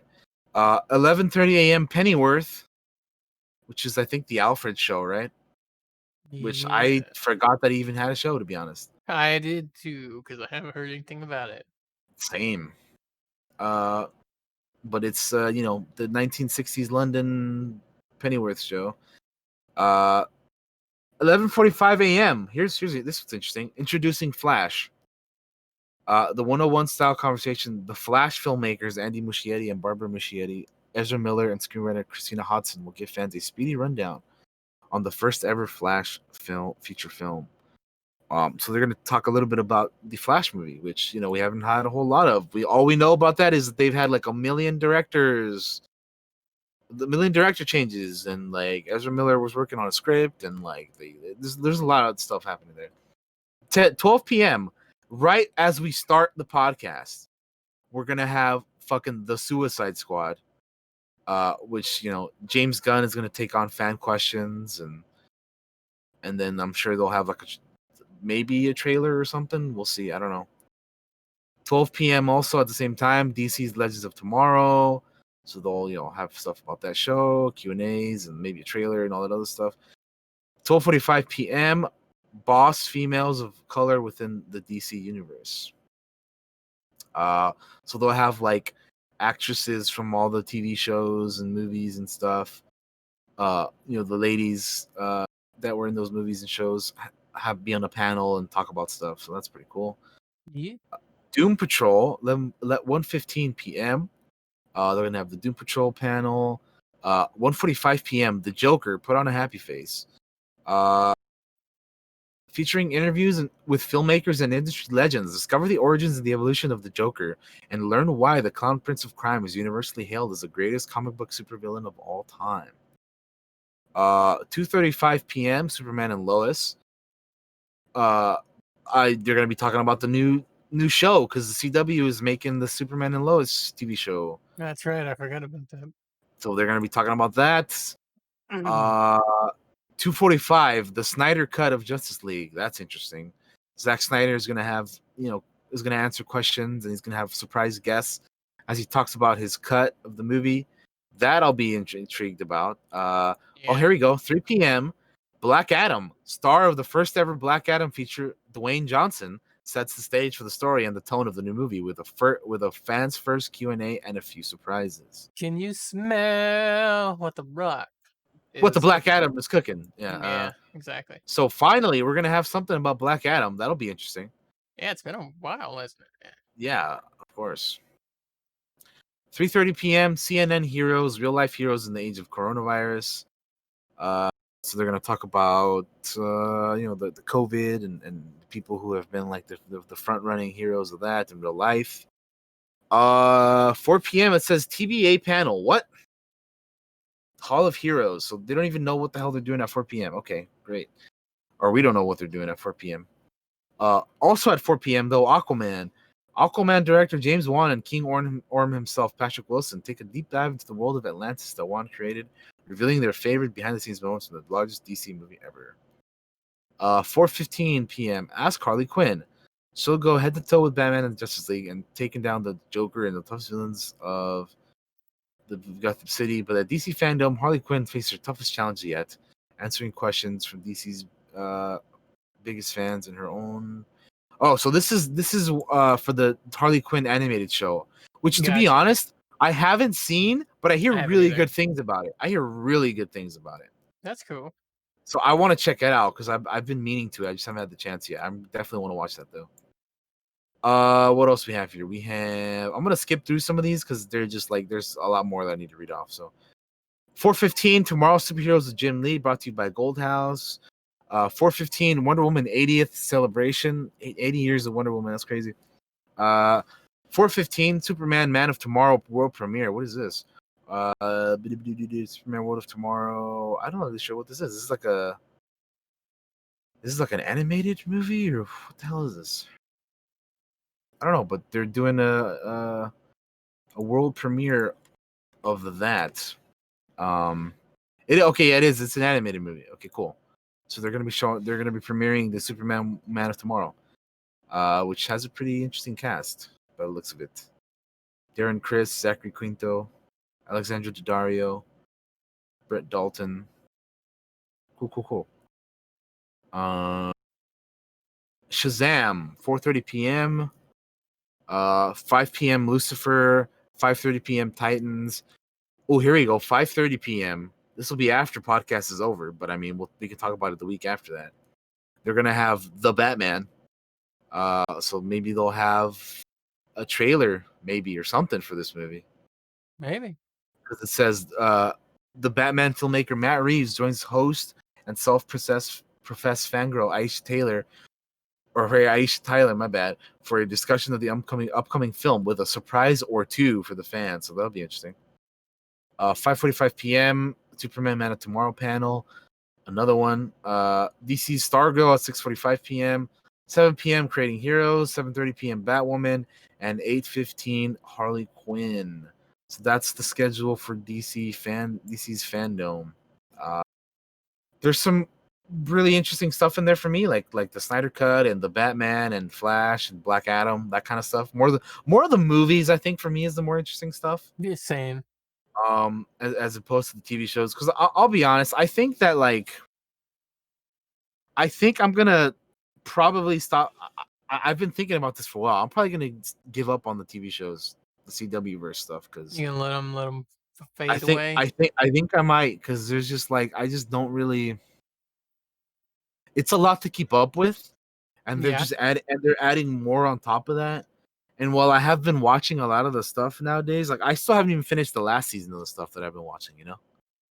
Yeah. So like I don't know, man. I think I'm kinda over that stuff. So Hey, I understand, man. When Arrow went bye bye, it was like, yep, that's the end of an era for me. That was a good stopping point. uh, yeah, I've been considering. Although I really do enjoy Legends of Tomorrow and The Flash sometimes, but like I don't know. I don't know, man. It's not to keep up with. They'll also probably another thing that I forgot to mention is they'll probably also talk about the Suicide Squad game that we talked about last week. So that'll be cool. But yeah, that's it for the DC fandom. Um, but yeah, that's pretty much it. I mean, there was some interesting comments by George Miller talking about the Mad Max, saying he imagines two futures after Mad Max Fury Road. Hmm. One where he believes Furiosa either creates a utopia or one where she becomes a tyrant herself. I want to see the one where she becomes the villain. So yeah, they asked George Miller, uh, what what would happen next, you know, or what would happen after Fury Road, and he's like, I thought it, and this is a quote from him. I thought about it. I've often thought about it. There are two ways to go. Miller said of what comes after Furiosa frees the people of the Citadel from the rule of Immortan Joe. One is utopian, which is not an interesting story, really. I've I've somehow imagined that the first thing she would do in the line is go up and release the water. It wasn't withheld a New Deal politically. However, Miller notes that such a thing isn't likely and draws upon influential theorist Joseph Campbell to explain why it is more likely that Furiosa would become a tyrant. Campbell said in The Usual Story that today's hero becomes tomorrow's tyrant. The hero is the agent of change. They basically relinquish self-interest in order for some common good, said Miller. Campbell basically says you love what you've built or saved too much, you become a holdfast. You become the orthodoxy. You develop the dogma, and basically then you have to protect it. That tends to be the rhythm of these things. Miller admits he's torn between two things, and that perhaps Furiosa wouldn't fall into such a pattern. I think she's too smart to fall into that trap. She's already seen it with Immortan Joe. I believe he went through the same process. He was probably a heroic character in his own time. So Hmm. it's just interesting hearing George Miller talk about, like, you know, maybe what happens after I always after love when Fury the Road. yeah, I love stories where once heroes become villains. I find it very interesting from a creative standpoint as like a dungeon master, right? I love stories where people fail and they become the bad guy, but they fight their way back to redemption, and those kinds of stories are what appeal to me a lot of the time. Uh, and you may see it in the D&D game as we come back and play through it. We'll see. But yeah, Oh, I love those stories, right? I love the stories of the good guys going bad.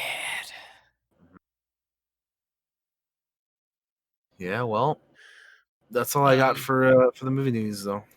yeah. So that's why I said like immediately I want to see the one where she becomes the villain or the tyrant. Like, Yeah, fuck yeah, that immediately appeals to me.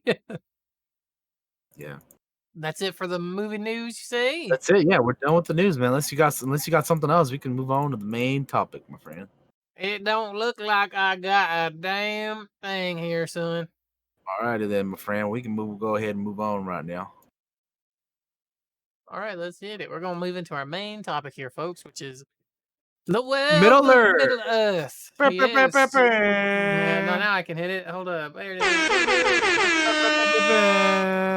Cool. All Still right. loud as fuck. All right. The world of Middle Earth. So this one is again, this is something that Josh and I have been like we always when we plan like the future of the podcast, we always try to like we're like, all right, we've done a couple of these things, we've done a little bit of that. Let's try to come up with a little like different types of episodes here, and like like talking about the world of something has always been one of those ones that we've always wanted to do. And we're like, well, what could we do? Like, I could talk about the universe of Star Wars all day long, and you guys know that. Which is why I was like, that's too easy, man. Let's do something else. Like, what else would be like good to do, but something that we would know about? And like one of those is obviously Lord of the Rings and Middle Earth. Hmm. So we're like, well, fuck it, let's do it off Middle Earth. So here we are, man. We're gonna be talking a little bit about the world of Middle Earth, which is, I think, like when people ask me like what are some of your favorite universes or whatever, you know what I mean? Like Mhm. obviously forever and always at the top will be Star Wars for me, because that's what I grew up on. That's what I watched. Yeah, That's what I it's probably the you same know for me as well. that was my shit. Star Wars is nothing can ever replace Star Wars for me. Like that's always gonna be at the top.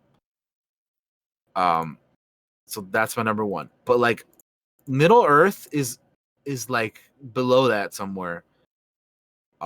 Because I really do enjoy Middle Earth. I love the universe. I love the world. I love the characters. I love the you got the orcs and the humans and the you got your like typical like in any of these kind of universes, like Warcraft or like like Middle Earth, like any of these, you got like your humans, your orcs, your dwarves, your elves, all the different like you know races, or as Josh calls them, ancestries or whatever. You know what I mean? Mhm.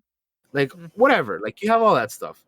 So and to me, Lord of the Rings is one of those, or I keep calling it Lord of the Rings, but Middle Earth is one of those that like it's up there for me that I really do enjoy. Like like speaking of Lord of the Rings, it's one of my favorite stories ever. Like I just love the whole like here's an unlikely hero, Frodo Baggins.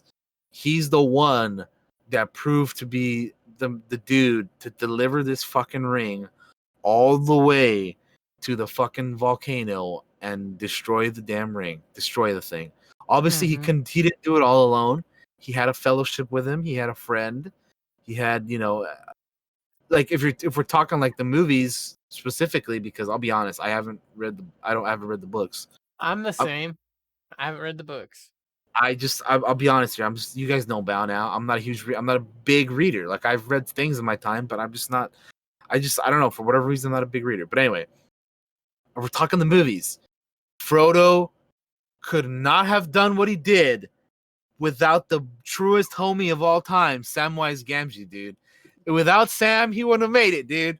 Like, you know what I mean? So it just that particular story, and I just love the awesome friendship of Aragon and Legolas and Gimli, and I just that's a cool trio. And then you have all the cool, secondary characters like the rest of the hobbits, and Gandalf, and you know uh Boromir, and like even he has his role that he plays in the story, and like you got the elves, and everything. Like it's just such a cool damn story. And like it's one of those things where like it's kind of similar to Star Wars, where like you have your Lord of the Rings, which is like the original trilogy, and then you have your prequels with like obviously episode 1 through 3 for Star Wars, but then you have the Hobbit for the Lord of the Rings. And then like you could like either go forward in time or back in time, however much, right? Because you got like the Silmarillion, or is that how you pronounce it? Or my I bad. Anyway, haven't. I'm not even sure how you say it, to be honest. anyway, if I said it wrong, fucking whatever. You know what I'm talking about. All right, I'm sorry. You know what I'm talking about. We have that, and then like there's you can either go again like back in time. There's like the first age, the second age, like Lord of the Rings, or damn, I keep calling them Lord of the Rings. Middle Earth there's a lot of like room you can do stuff in. So that's Oh why I yeah, kind of there's tons, man. that's why I kind Like, of like that. Like is like the similarities to Star Wars, because like there's like obviously we've had movies in the original trilogy like Rogue One, Solo, but you could go back in time or forward in time, or whatever. That's why Middle Earth is a really cool universe. But anyway, go ahead. yeah, what I was gonna say is like the war that we get in the Lord of the Rings, right? That's just like the dessert war, right? Like the main feast happened thousands of ages earlier, right? Like that was the big main war. Not against Sauron, but against like fucking Morgoth and those and the Balrogs and all those other um big bad villains like oh goodness, the fucking there's some sort of big dragon thing that I can't think of its name, which is like stuff that we never see in like the Lord of the Rings or the Hobbit. Yeah, Like that's there's a lot that we don't see in the movies, because like a lot of the stuff is just like way before, like you were saying. Like again, like Josh mentioned, Morgoth. That's another one that like I know about too, because like yeah, he's been he was the predecessor of Sauron. Hmm. Which I always find very interesting too, because they mention it. They mention them in like in the Lord of the Rings and in the Hobbit and things like that, and it's always like, man, I'd like to watch that, and Mhm. instead we get like the dessert almost, like we get the aftermath of it, which I do find kind of interesting as well. But another big reason I'm a big fan of just Middle Earth in general is like it kind of gave birth to D&D in a way, right? Like Yeah. orcs, humans, fucking hobbits, which we call halflings in D&D due to like some legal stuff. Um, um, and trolls and dragons, man. Like, Yeah, dude, all the stuff that's in D&D, there's like so yeah, for real, dude. It's like a lot of the Middle Earth like really helped spawn a lot of the stuff in D&D for sure. yeah. Um, but yeah, not even just the characters, right? But like some of the just the magical like items, right? In Lord of the Rings are really cool. A lot of the weapons and the armor, but also like the resources, right? Like mithril, Yeah. um, and things of that nature is really cool. Um, if you could pick a time in Middle Earth that they haven't done in a film, would you where would you want to do it at? Would you like to see the big war, or would you like to like go forward in time a bit and like see it?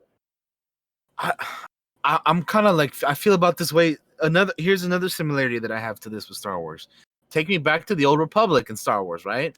Mm-hmm. With this, with Middle Earth, yeah, take me back to fucking the big beefy stuff from back in the day, dude. Like I want to see that stuff, man. Like show it to us, dude. I could you imagine like how fucking cool that would look nowadays? Like, oh man, if they did like more movies like in the style of Lord of the Rings and less so The Hobbit, because like The Hobbit, like I mean, listen, I like the first two movies. The third one is just like it's just basically a big old CGI battle mess that just doesn't. I don't know. I mean, I'm not the biggest fan of the third one, but anyway, if they made these movies like from then, like the big battles that you were talking about, the feast, right? Mm-hmm. If they did that and they did them, if they did those movies the way they did the Lord of the Rings movies, that would be that'd be chef's kiss, dude. It'd be great. It'd be great. It'd be great. It's something that I would love to see. Um, now I know you were mentioned like what we would want to see, like going back in time or forward in time. This is something that's interesting because uh the the Lord of the they're doing a Lord of the Rings show on Amazon, right? Mm-hmm. Like we Yeah. know this is happening. It's coming out, I think, like in a year or two. I don't know, within the next couple of years. But we know that this is happening before the movies. However, it's not happening. It's not going that far back. We're going. The show is going to take place in the Second Age, whereas as many of you know, the stuff in the movies takes place in the Third Age, right? So we're getting a show and we're going back in time, but not that far back. Is this show something? We haven't seen anything about it. All we know is we've had some people cast and whatnot, and I think they started filming already and all that stuff. And I think because of the COVID, they had to like pause the filming and like they recently got back to it because New Zealand was doing better and all that stuff. But um uh does like does what we know about this Amazon show have you like excited or looking forward to it at all in any way? Yeah, I'm definitely interested in it. That's for sure. Which we know so damn little though. But yeah, I'm definitely interested in it. Let's see, Amazon or the Ring show. I'm just gonna see what It's been a while since we've had any news on it, so I was like, I'm gonna Yeah, I Google mean, this and see what I can there's find. we have a cast. We have like it takes place in the Second Age. The there's the, I think that the Twitter account tweeted out like a map of like of something. I want to say there was a rumor of like some very young Aragorn stuff, but I don't know if that's true or not. I remember hearing stuff about that. Yeah, for sure. I did remember hearing Uh, stuff about that. I would definitely be interested in that. Because Aragorn is actually one of my absolute favorite characters And here, I in the do enjoy. movies, at least. Yeah, Like I said, never read the books, but yeah. uh, I will at some point. I finally got through all of Dune at one point in my life. I hadn't read Dune, but um, yeah. I'm definitely interested in seeing young Aragorn if that's what this show is about, or maybe something else completely different would also be really cool. I just I had like also exploring different periods of time. yeah, I had also heard that this show was gonna be like one season was gonna be about this, one season was gonna be about that. Like it was gonna be like it's not like one continuing story each season. It was gonna be like Yeah, one each story has its own contained season or whatever, which that would be interesting too, I guess. It's more of like an anthology of like here's a bunch of different stories. We're gonna spread them out by season, and that's what we're gonna do. Which I think I'd be down with that too. yeah, uh, definitely. Yeah. So I'm fine if they end up doing. Show me lots of different things. Show me each season. Follow a different ancestry, right? Follow like the humans at season one. Follow some elves at season two. That'd be pretty Fo- cool. Yeah. Follow some dwarves who all they do is drink and party and mine, fight dudes all day, uh, Yeah. or something cool like that. I'm in. Um, uh, I really love dwarves and elves, man. And then like some of the humans are cool too, but like Mhm. I like the more exotic uh characters, like like Gimli, who and his and Legolas's friendship that grows over the series, right, is one of my absolute favorite things when I rewatch the extended editions, which I've kind of got the urge to do it again, even though I did it not that long ago. Um, and watching it grow over the series, how they bond and become such good friends and almost brothers in certain ways. Um, Toward the end, and I particularly love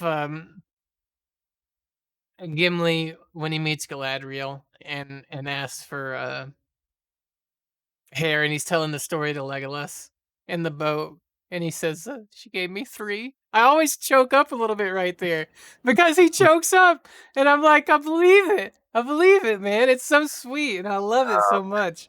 It's It's one of funny. my absolute favorite moments in the entire of Lord of the Rings. But yeah, there's some things I wish I got to see more. Like I'd love to see more of elves on the battlefield, right? Because we only really get them in the opening of the film and in the two towers, right? When they show up, other than Legolas like hanging out. But I'm talking like It, full on army. it's deep. Yeah, exactly. Um, Hmm. like full on army clash and clash. Like what I want to see, from because I always find elves very fascinating, but we really don't get a lot of time with them, other than and they kind of show up, spout a bunch of wisdom, and then disappear because they're going off to the was it the Grey Havens or whatever it's called. I can't think of right now. My mind's blanking. Um, They leave off in the boats or whatever. yeah, they go and leave and get on the boats. Mhm. Other than we get the one elf, which is Legolas for like the entire journey. Which don't get me wrong, he's badass, obviously, fucking surfboarding and arrowing orcs to death. Dude, that is fucking cool, man. Every time he like uses the fucking the the shield as like a sliding down shooting the fucking arrows. That's too cool. It's really cool. We're talking about. Middle Earth in general, and we've kind of focused on Lord of the Rings. what we know, which is Lord of the Rings, right? But let's focus on some things that are like video games, right? Because Okay. you have so much potential to throw a game in just about in any age, and we would play it, right? Like we already have with Shadows of Mordor and Shadow of War, Uh huh. and they were also, which by the way, love those games. They're great. Nemesis System is the best thing ever in any video game, and I want everybody to steal it, and for some reason nobody does. Um, because we get to see a period that we haven't seen yet, for one thing, which is Yeah. like we're a ranger on the Black Gate and we get fucking murdered to death, and now we're this wraith thing. Mhm. Which obviously is not canon. I don't give a fuck. It's set in the world and it's dope. All right, I don't need it to be canon to fucking enjoy the shit out of it because I enjoyed the shit out of it. Um, It's just a game, you know. exactly. Um, I speaking of which, I've only played the first one, Shadow of Mordor. I have not played Shadow of War. I'll probably get to it eventually. I just haven't had a chance to play it yet. But I do enjoy it. I like the the main character. Then you got Celebrimbor as well. You know, who's like your little side dude who gives the powers or whatever. But yeah, I mean, I enjoy the game. You know that one. Um, but anyway, where were you going on? I just wanted to bring that up real quick. another just video game I was gonna bring up with are the real time strategy games that came out. Did you ever play those? I Um, played Battle for Middle Earth 2, I believe.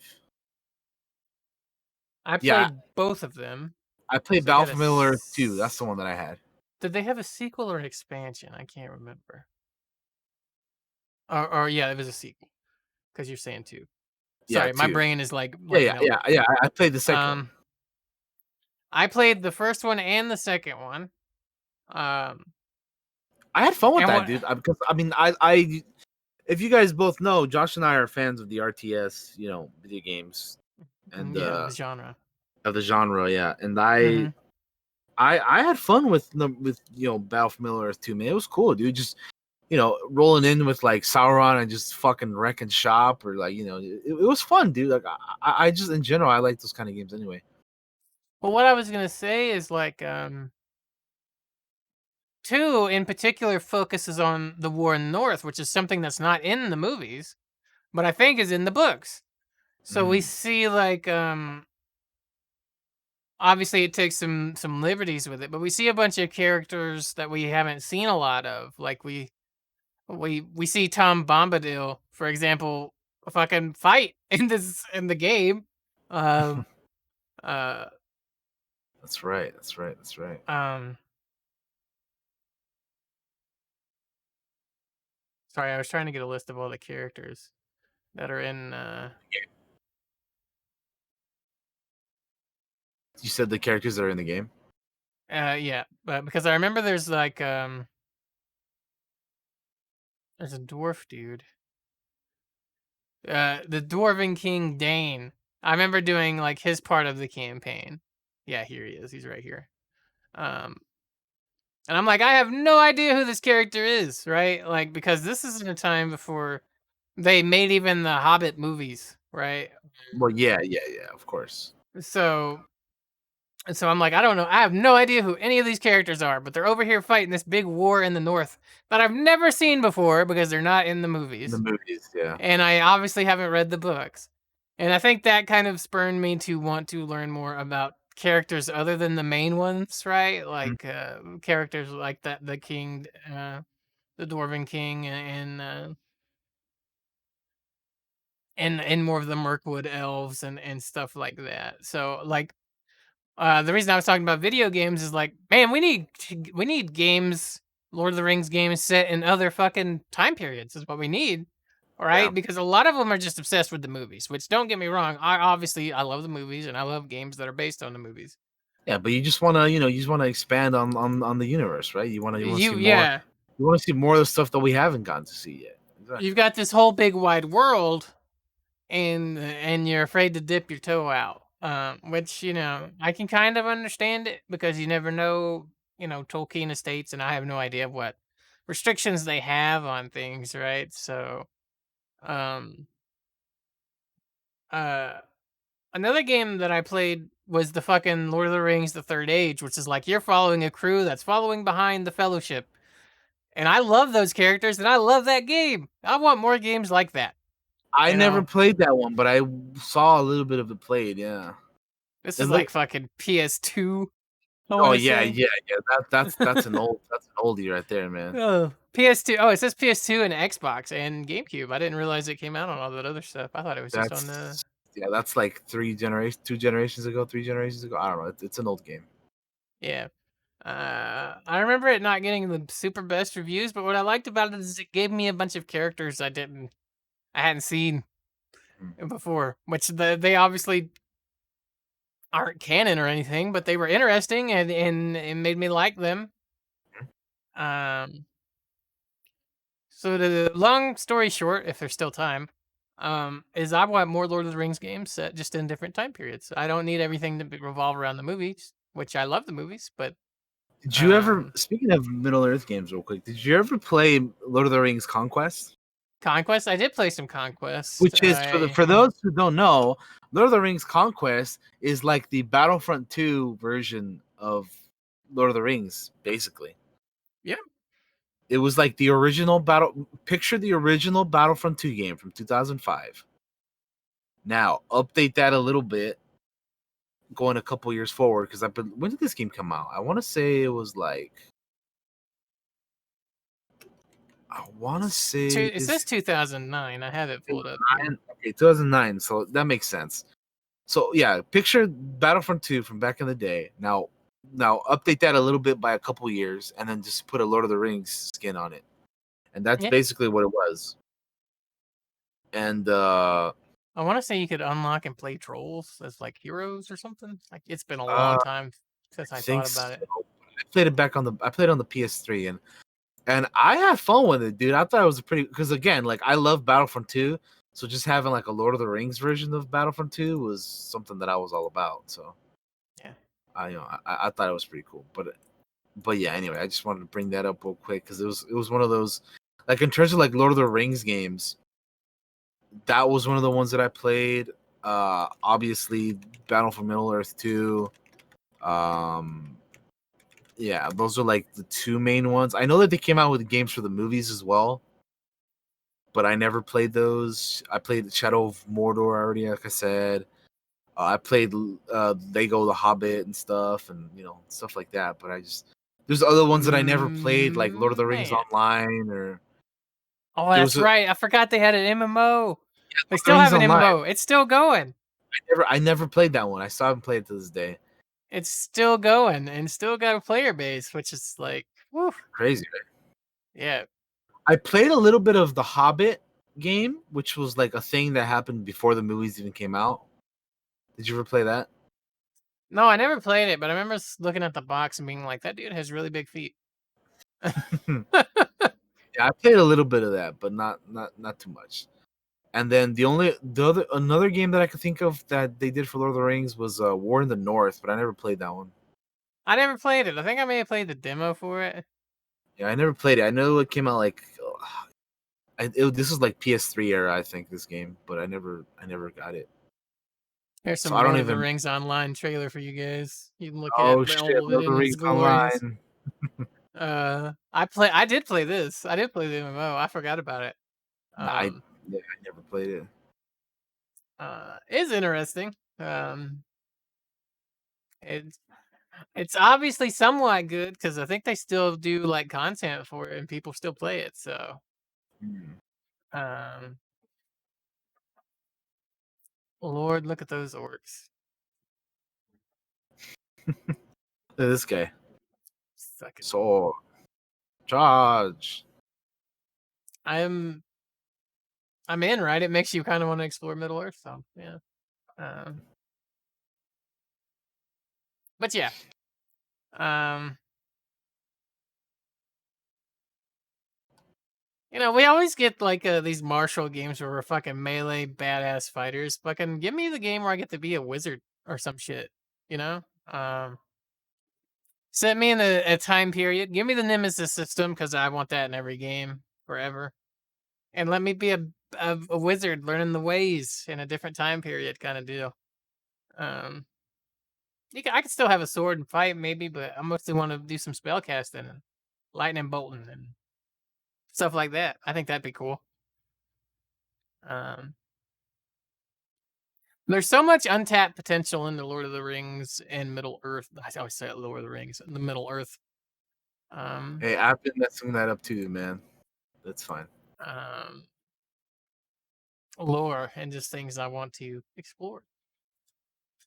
But yeah, man, fucking Tolkien gave birth to like some of our favorite heroes and villains. That's for sure. Not just named characters, but like just straight up as the races as well. You know, with the fucking orcs and shit, like trolls and stuff. So,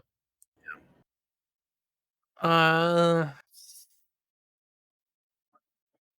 um, one of the things I always found interesting are just some of the monsters. Right, we get like fucking wargs Oh yeah, dude, the and war pretty cool. the big giant mammoth elephant things, the The Mumkill. Olifants, man. Yeah, dude. Oh, the Oliphants. That's it. The Um, Olifants. um, Those are great, dude. I which are always love cool. watching the Return of the King, and when those things pop into battle, they're Yeah, because they just kind of they show up out of nowhere too, which is kind of yeah, interesting. it's awesome. That's really um, cool. I always thought the Easterlings looked really cool in their armor. Yeah. I agree with that. Yeah, And I always kind of wanted to learn more about them, but you never do. They're just like they're bad, evil dudes, and that's all you need to know, right?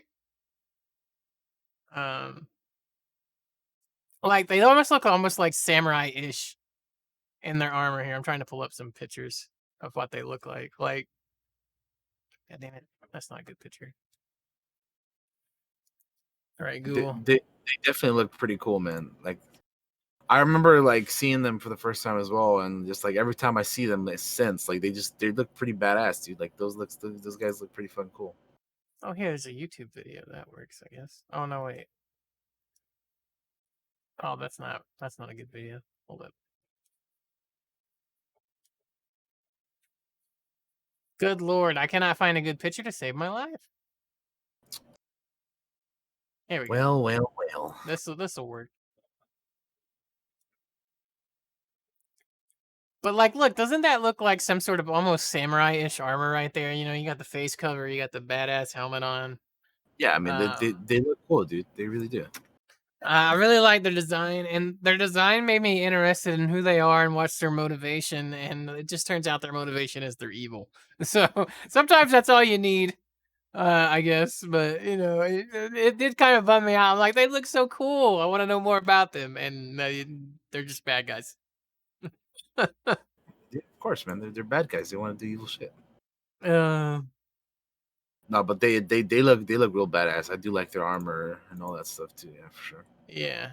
Um, Absolutely, they look really cool. you also get them in the Battle for Middle Earth games as units, which is also pretty dope. I think, if I remember right. So I think so. It's been a while since I Um, played that game, so I don't. There's things that I don't remember, but they probably are. yeah. I actually, I think I still have my like, you know, the game. I think it had like multiple discs or whatever. Because back in the day, Yeah, you know, I some might have games mine around here somewhere. I have it. Yeah, I have it somewhere. I'd have to like dig it out or whatever. But I can't. I'm not gonna do that right now. But Yeah. yeah, I should have prepped for that. And I could have pulled it out. But because it is cool. Yeah, I do remember it being like, oh, you fucking installed disc one and disc two and disc three and disc four and however many there was. Because back in the day, kids, PC games used to be multiple discs. Bro, But I forgot they were making a Lord of the Rings Gollum game. are they? Yeah. I I forgot to. Because Uh, didn't remember that. I was we like, haven't heard anything about it in for a while. But I'm like, I remember this being a thing, and then I looked it up. It's like, yep, it's a thing. Um, so I that's totally forgot. interesting. Yeah, PS5, man, and Xbox, I guess. It Yeah, says so release date 2021. I could see this not becoming a thing. yeah, that 2021. I don't know. We haven't I really don't heard know. I anything don't about. know if I want to play Gollum, man. You know, I don't. I don't. I mean, I don't really. Uh, the, here's what I don't understand, and I'm not shitting on Middle Earth in this. I'm shitting on people that are making games. I'm like, why is everybody so obsessed with just the movies, man? Expand out, create some new shit in there. Come on. Shadow of Mordor kind of did it. I mean, it's still set in so the same time so period, but here's a question that I pose here. What kind of Middle Earth game would you want to see? Because we kind of have that like action adventure thing with Shadow of War and Mordor, right? I'd like another RTS to be honest. I really All right, want another RTS. Okay, yeah, I'd love another RTS game. okay. Um Like an original story set in the universe, or what? Or like yeah, yeah. just Um okay. show us like take us back to the first age or something. Show us some badass war. I think what the big fear is that people is that they're afraid people won't become attached to characters, right? So they don't want to like they want to stick with what people know, which is the movies and the Yeah, books. well, they do that for everything though. Like for Star Wars, why do you think we've been stuck in the same timeline for so long? Yep. And I'm just like, man, I want some new shit. Not that I don't love that other stuff, of course I do, but I want some new shit. And if you write your characters well enough, I'm gonna love those characters no matter what. Yeah, You know. yeah, Uh, so I don't. I yeah. want people to quit getting stuck in. No, I agree. I agree. I'd like to see them expand to other things as well. In terms of like what game I would want to see, I don't even know, dude. Like I like the Shadow of War and Mordor stuff, but I don't know. I c- I'm more of like that. That's kind of like more of what I play nowadays. Like third person, like that kind of game is more of what I like am Mhm. into these days. But I don't know. I don't know what I would like. I mean, I'm always down for more RTSs. Like I like again. I'd love to see another Star Wars RTS. Give me another fucking Lord of the or Middle Earth RTS. Give me And I'm down for more of stuff like Shadow of Mordor too. Of course I am, or those games. yeah. But yeah, I don't know. I'm trying to think of like what would be a good like. Actually, this is something I actually have not really put too much thought into. Like what's a Middle Earth game that I would like to see? Because like I'm not really sure because there just isn't like I there's like a template that I would like to see that I like did for like for what I want to see for like a Star Wars game, Yeah. which is kind of like an MMO but not an MMO. Like basically like I want to see like an yeah, I mean like that's probably one of the easier ways to describe it like like a non does would like a non online MMO work like you basically have like all the like for I'm gonna use the Star Wars example like Mhm. you have like all the planets, you have like all the species to create your character in or whatever, and like you can just like hop on your ship, be whatever class. You could be like a Jedi or a smuggler or like a Sith or a bounty hunter, or you could be shit. You could be a fucking a Star Wars farmer. You could be whatever you want to be as long like just do whatever you want in that universe. That's kind of like what I would want for Star Wars. So for You like know what Lord you're of the hitting me with? I what? know exactly what you're comparing it to. What's An that? Elder Scrolls game, right? Like you want an Elder Scrolls game where you can pick from anybody you want to be and be whoever you want to be, even in a farm. Going a little bit deeper than like say Skyrim, which is like you're this hero. You can't be like a farmer, dude. Well, I mean you can, but you're not gonna get anywhere. Right. But like that's what I kind of get off you. Feeling is like you want kind of like an Elder Scrolls type game, but Star Wars, and Yeah. that could also work for Middle Earth too, man. Yeah. That's kind of why I was like. That's kind of why I was explaining that because like I want that. I want that kind of game for Star Wars, but yeah, like I feel like it would work for this too because again, the universes are kind of similar in that way where like they're huge, man. There's a lot that you could do in these, but like for whatever reason, the people in charge just love focusing on the same time period and the same, the movies and these same characters. Like you said, they're making a fucking Gollum game. Do we really need a Gollum game? No, I mean, like I don't, it I, doesn't appeal to me to play as Golem at I just don't like. What do you do in that game? Like what? I don't know. I don't know. I just anyway. Like the potential for Middle Earth games is immense. Like you could do all kinds of cool stuff. I can't really think of like something particular, like super particular off the top of my head, because it's just not something I've put a lot of thought into. Like it's one of my favorite universes, obviously Middle Earth, but I don't know. I just kind of have been like whatever they put out there, I'll see if it looks interesting to me or not, and I'll either play it or I won't. Like which was the case for the Shadow of Mordor. I enjoyed that game. I still need to play Shadow of War, but I still feel like there's more that they could do with these, with these Middle Earth games, and they just for whatever reason they just I I don't know, wouldn't they mind just have playing a game where we play the villain. That'd be cool.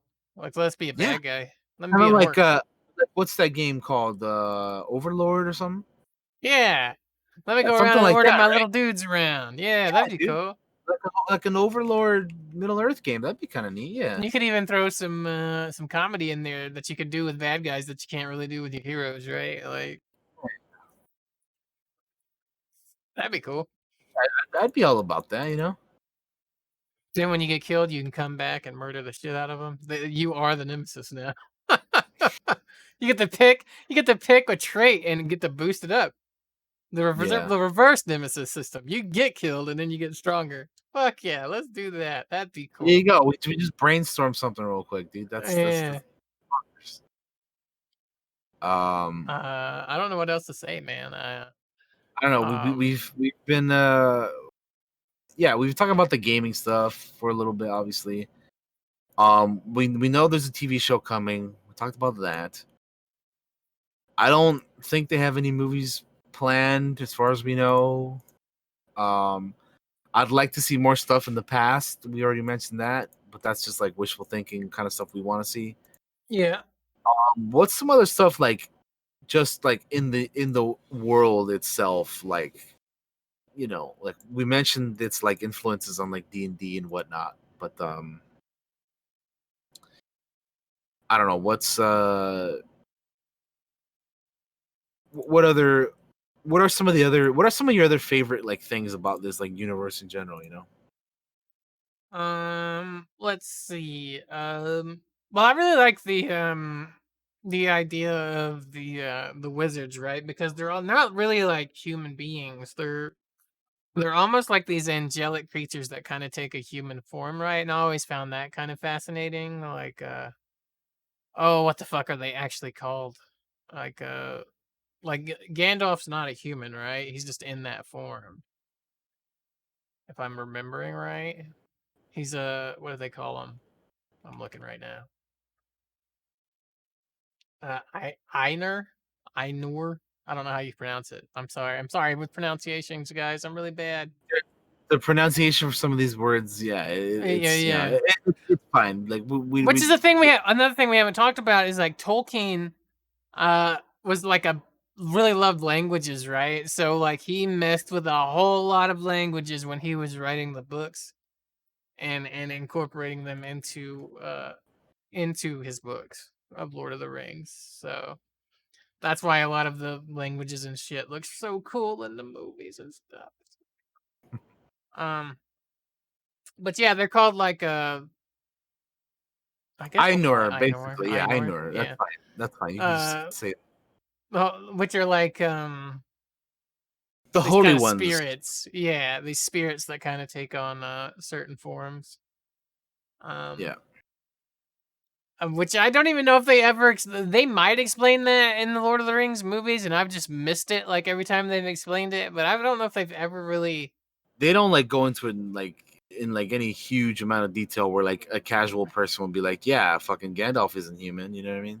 Yeah, Uh, and then they never explain it, which I find very fascinating. So, like, for me to learn about it, I have to get on, like, the wiki and look shit up. Yeah, yeah, yeah. And be like, "Man, how did that happen?" But yeah, I think that's really cool. That's one of my favorite things about it. Yeah, yeah. I always wanted to know more about the wizardy caster folks that we only ever see Gandalf and like Saruman, right? You Like, were you were talking about it a bit earlier, but I actually now that I'm like you're like talking a little bit more about the like the wizards and stuff, I would be so down with like a wizard like Middle Earth game where you're just like this dude with like powers and like and yeah, whatnot. I'd be down for a kind of game like that, because yeah, I typically am not like I'm not the biggest fan of like caster, wizard, sorcerer type dudes. Like like even like for like anything, like when if I'm playing a game or if I'm playing like D&D or anything like that, that's just not my kind of like archetype. That's just not my I'm the kind of same. I'm the same way, that's just man. not my kind of character. Like I'm just not like I'm just not drawn to that kind of stuff. I would prefer to just grab a crossbow or a bow and arrow or a sword or you know, give me one of those things and I'll go into battle with one of that. So I've just never really been like, here's my staff and fucking I'm gonna summon my horse and we're gonna fucking ride off into the battle and I'm gonna shine some light into the air and fucking cast lightning on your smite your bitch ass. You know what I mean? Like that's just not like I haven't really I never that's never really been my kind of like character. I think they're cool. Like Gandalf obviously is a badass, but like I don't know, just personally like in a game or like in anything that you like play as or anything like where you portray the character. I've just never really been drawn to that kind of character. But I don't know. There's something about like potentially like depending on how they would do it, like a game where you're like a wizard in this universe. I could see it being. It sounds intriguing to me. Depending on like how they would do it or whatever. I'd be for it. Yeah, definitely.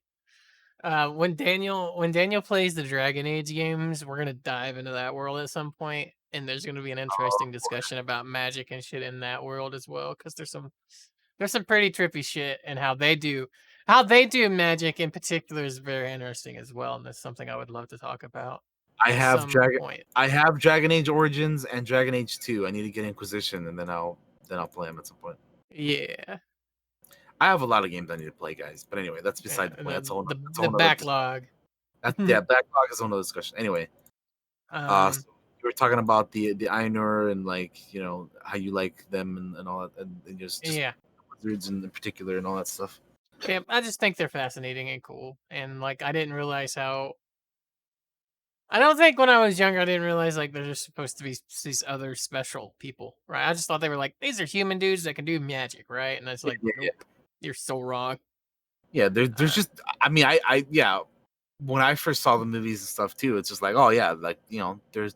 It's just they look human. They probably are human, right?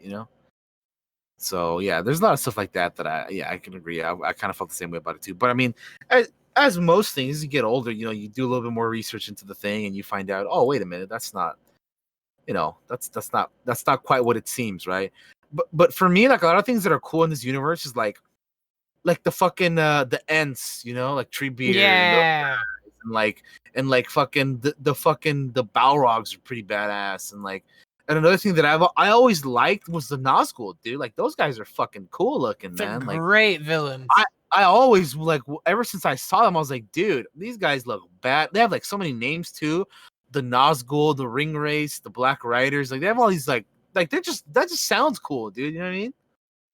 And they look fucking awesome, dude. They just like they have like no faces, all black, fucking big old swords. Like yeah, it's sick, man. And then the Witch King looks fucking cool too, man. Yep. With his big old fucking with his fell beast.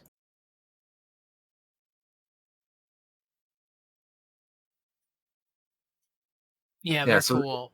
there's stuff like that in this universe that I don't know, I just find really like really fascinating, really cool looking. Like just they were like really well like designed and like thought out. Speaking of design, a lot of the armors for each like faction and group are so cool in the movies. Like I really like the Gondor armor, right? I think it looks cool. It's got the fucking Tree? tree on the Yeah, front and dude. everything. Hell, They look so cool. they do. Um They do. and I think it actually looks its best when it's on Sean Bean in that little flashback sequence and That's also props to like the costuming department and stuff yeah. that were working on the films because they killed it, man. They really did a good like everybody who worked on these movies, like concept artists, the costuming and makeup, and everybody who worked on that stuff. They made like those movies look really, really fucking good, man. So like definitely props and shout out to them for that because yeah, dude, like they killed it. I mean, honestly, that's just it is what it is. Like they did such a good job on that stuff. Fucking elven armor looks dope too. Yeah, A lot of the I would weapon designs look cool. I think out of all like the human like the Gondors and the Rohans and all that stuff. I think Gondor has always been like my favorite of all out of Yeah, all oh, the realm absolutely. of men. I don't know. There's just something about them that I just thought they were always cool, man. Like the fucking you got like your Gondor Rangers, which look fucking badass too. You know what I mean? Like I'm just like a fan of that like aesthetic and style of like like just warriors. You know what I mean? Like for Mhm. those of you who don't know, my fucking character Jedrick Kell is basically a fucking Gondorian dude, like Mhm. basic like a Gondorian ranger, kind of. I got got the hood with the cape and the fucking longbow and the long sword and everything. That's basically like my character in fucking D&D, dude. Like it's a Gondorian ranger, man. Like that's my guy, Hell yeah. Uh, so that's kind of like what my guy's character was based off of, because like that's yeah. So that's always been more of my aesthetic, and then like yeah, I agree with like the armor with the tree looks fucking sick, dude. There's just something about it that I don't know. That tree is just a good design, dude. In general, like it's really cool looking when you have it on armor or something. So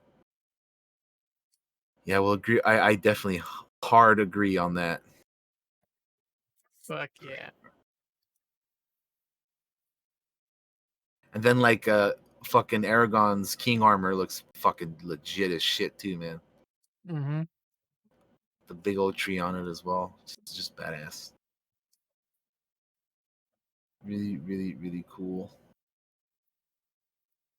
Sorry, I was trying to find some pictures, but again, I'm What failing are you for some what are reason. you, what are you looking for pictures of? Just Just some the armor, just some of the armor? armor, like some good Gotcha. pictures.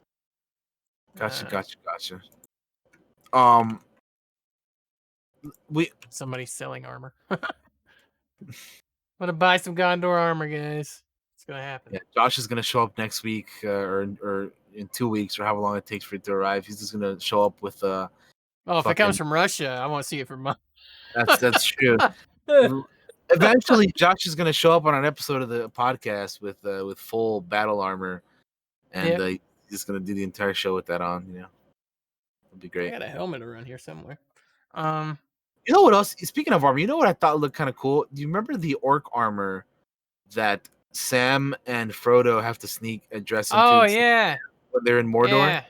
Yeah. Even like that little like shitty armor looked kind of cool too, dude. You know what I mean? Mhm.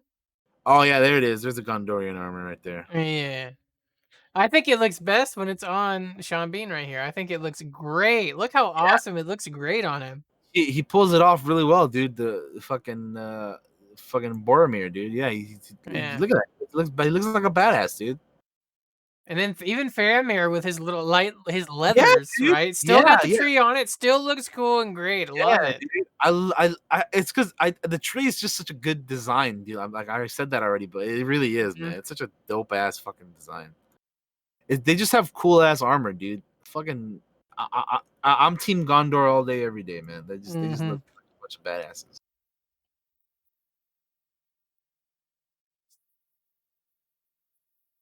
So good, dude. We're gonna end up watching Lord of the Rings again. Dun, Um, dun, dun, dun, dun. the music's great. um, Oh, of course. I mean, we didn't even talk about the music, but I mean, like, that's just you guys that's a know how given. you guys know how legendary the fucking Howard Shore soundtracks are. I mean, come on. We don't have to get into detail on that. You guys know how badass that stuff is. Like, it's pretty damn great. Um, the Rohan armor looks kind of interesting too. Again, I prefer more of the Gondor style, but I mean, I think even the Rohan stuff looks pretty neat too. Like fucking like Carl Urban's armor looks really, really, really interesting. Oh, there it is. There's the orc stuff right there. That's what I was talking Yeah, about. Like even that, like look at the helmets, dude. Like that. I don't know. It's cool. Like, got the big beak on it. Looks yeah, like a the big bird. beaks on them, and like you can tell like the armor is just like not like It is in this. grungy. Yeah, Looks grimy. they did such a good job with that, dude. Like it just looks so cool, man. Like these orcs just like walking around with this stuff on, and also it's really interesting seeing like the difference between having like hobbits wear that kind of armor and like the fucking the orcs themselves wear, Mhm. like just how you can just see the difference. It's really it's fascinating stuff.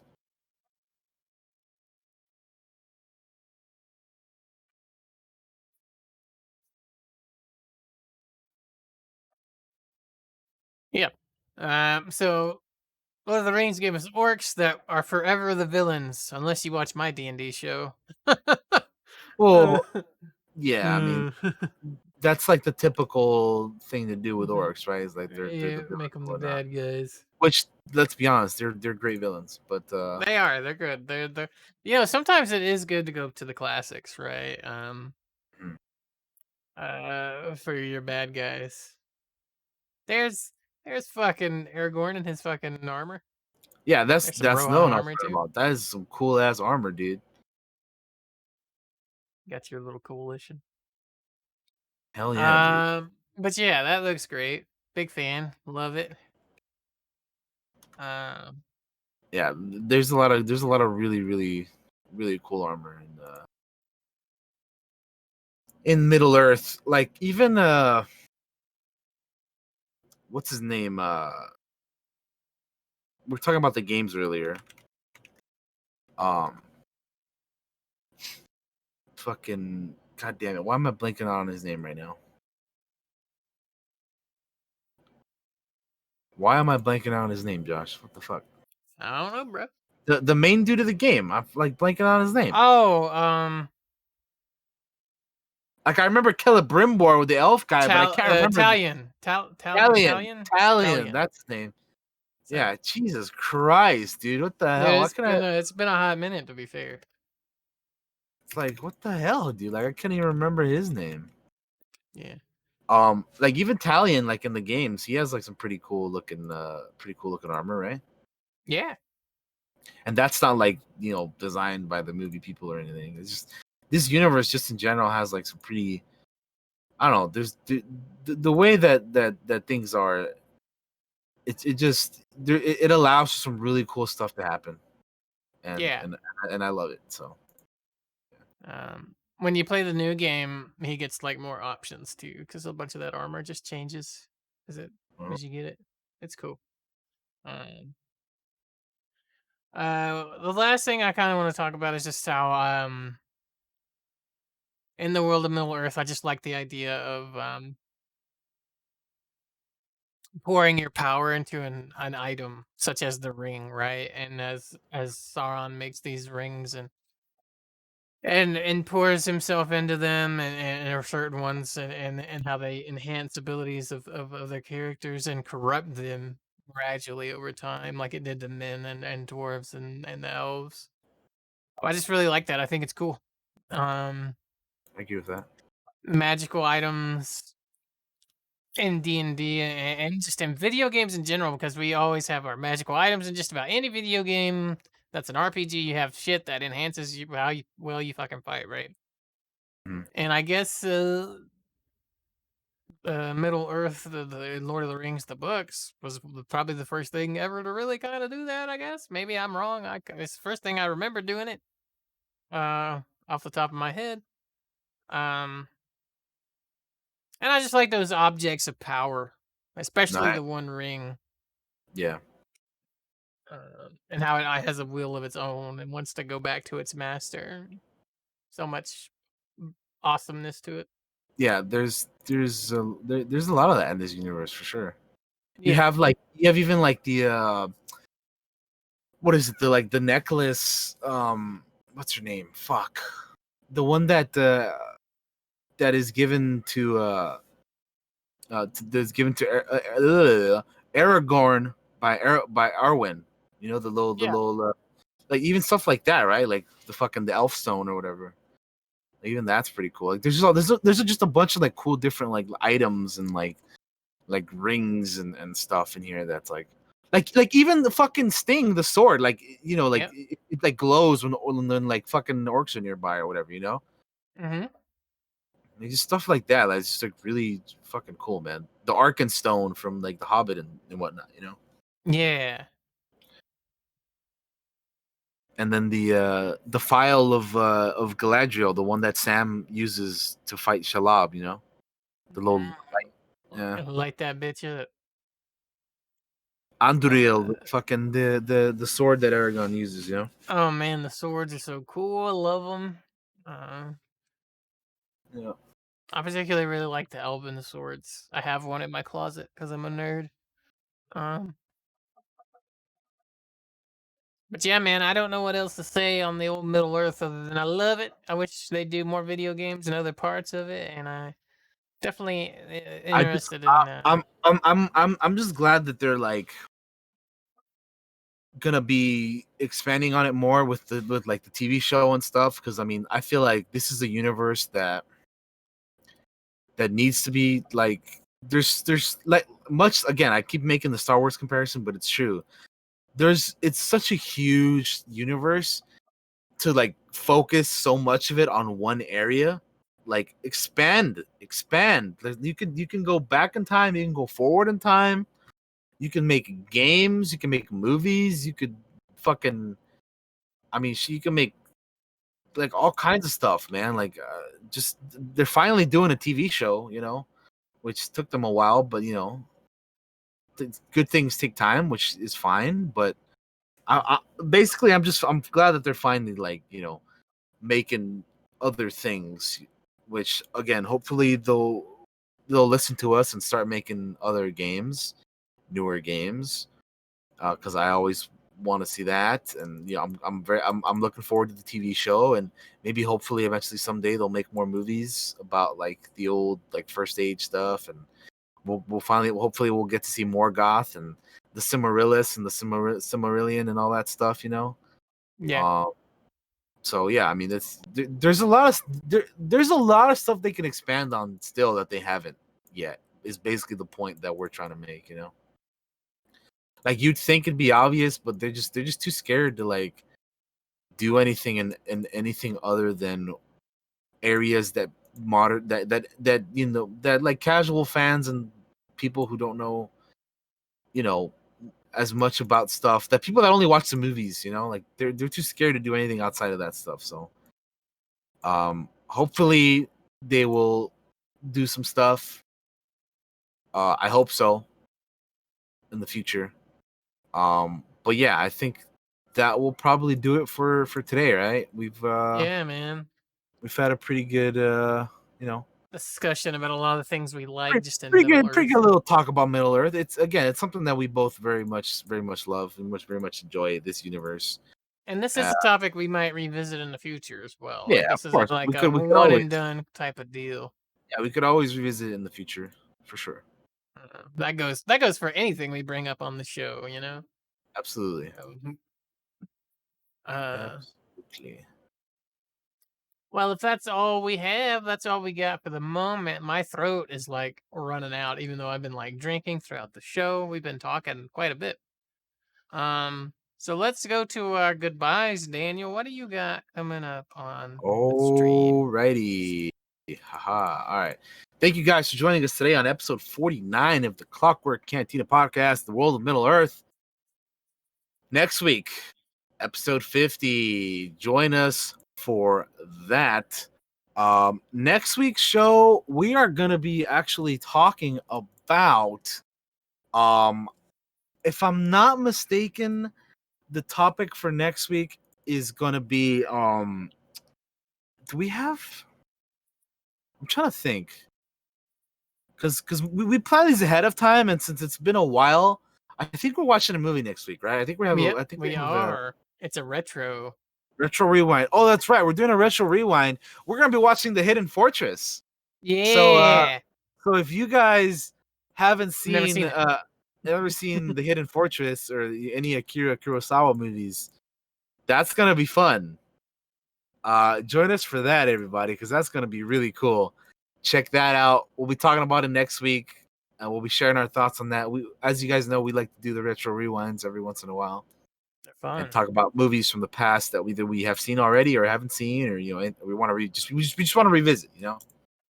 So check us out for that. We'll be doing that next week. That's gonna be a whole lot. That's gonna be a blast. And yeah, it's gonna be episode number 50. So hope to see you guys there for that. That's gonna be a good one. Hopefully, we'll have some more good Star Wars news and just news in general about just everything that we love. And in terms of what I'm doing on stream, I'm gonna be starting Days Gone tomorrow. Aw, shit. So if you're interested in that, check that out. We're gonna be doing that live tomorrow, twitch.tv/DT3. It's over in the sidebar. You see it there. Also, I just noticed that the little Twitter and Instagram things are outdated. It is not. It is no longer DT3 Twitch. It is DT3 Stream. So Oh, if you go on Instagram and Twitter, at me at DT3 Stream, not Twitch. So I thank you will redo guys, those. and I will see you guys next week. Hopefully, I hope that we get to do some D&D sooner rather than later again, because it's been so long. But I miss it, and I want to get back to that. But that'll be as always. It'll be up to Josh for that. Soon. Um, I promise. but yeah, Soon. Days Gone on stream. Check it out.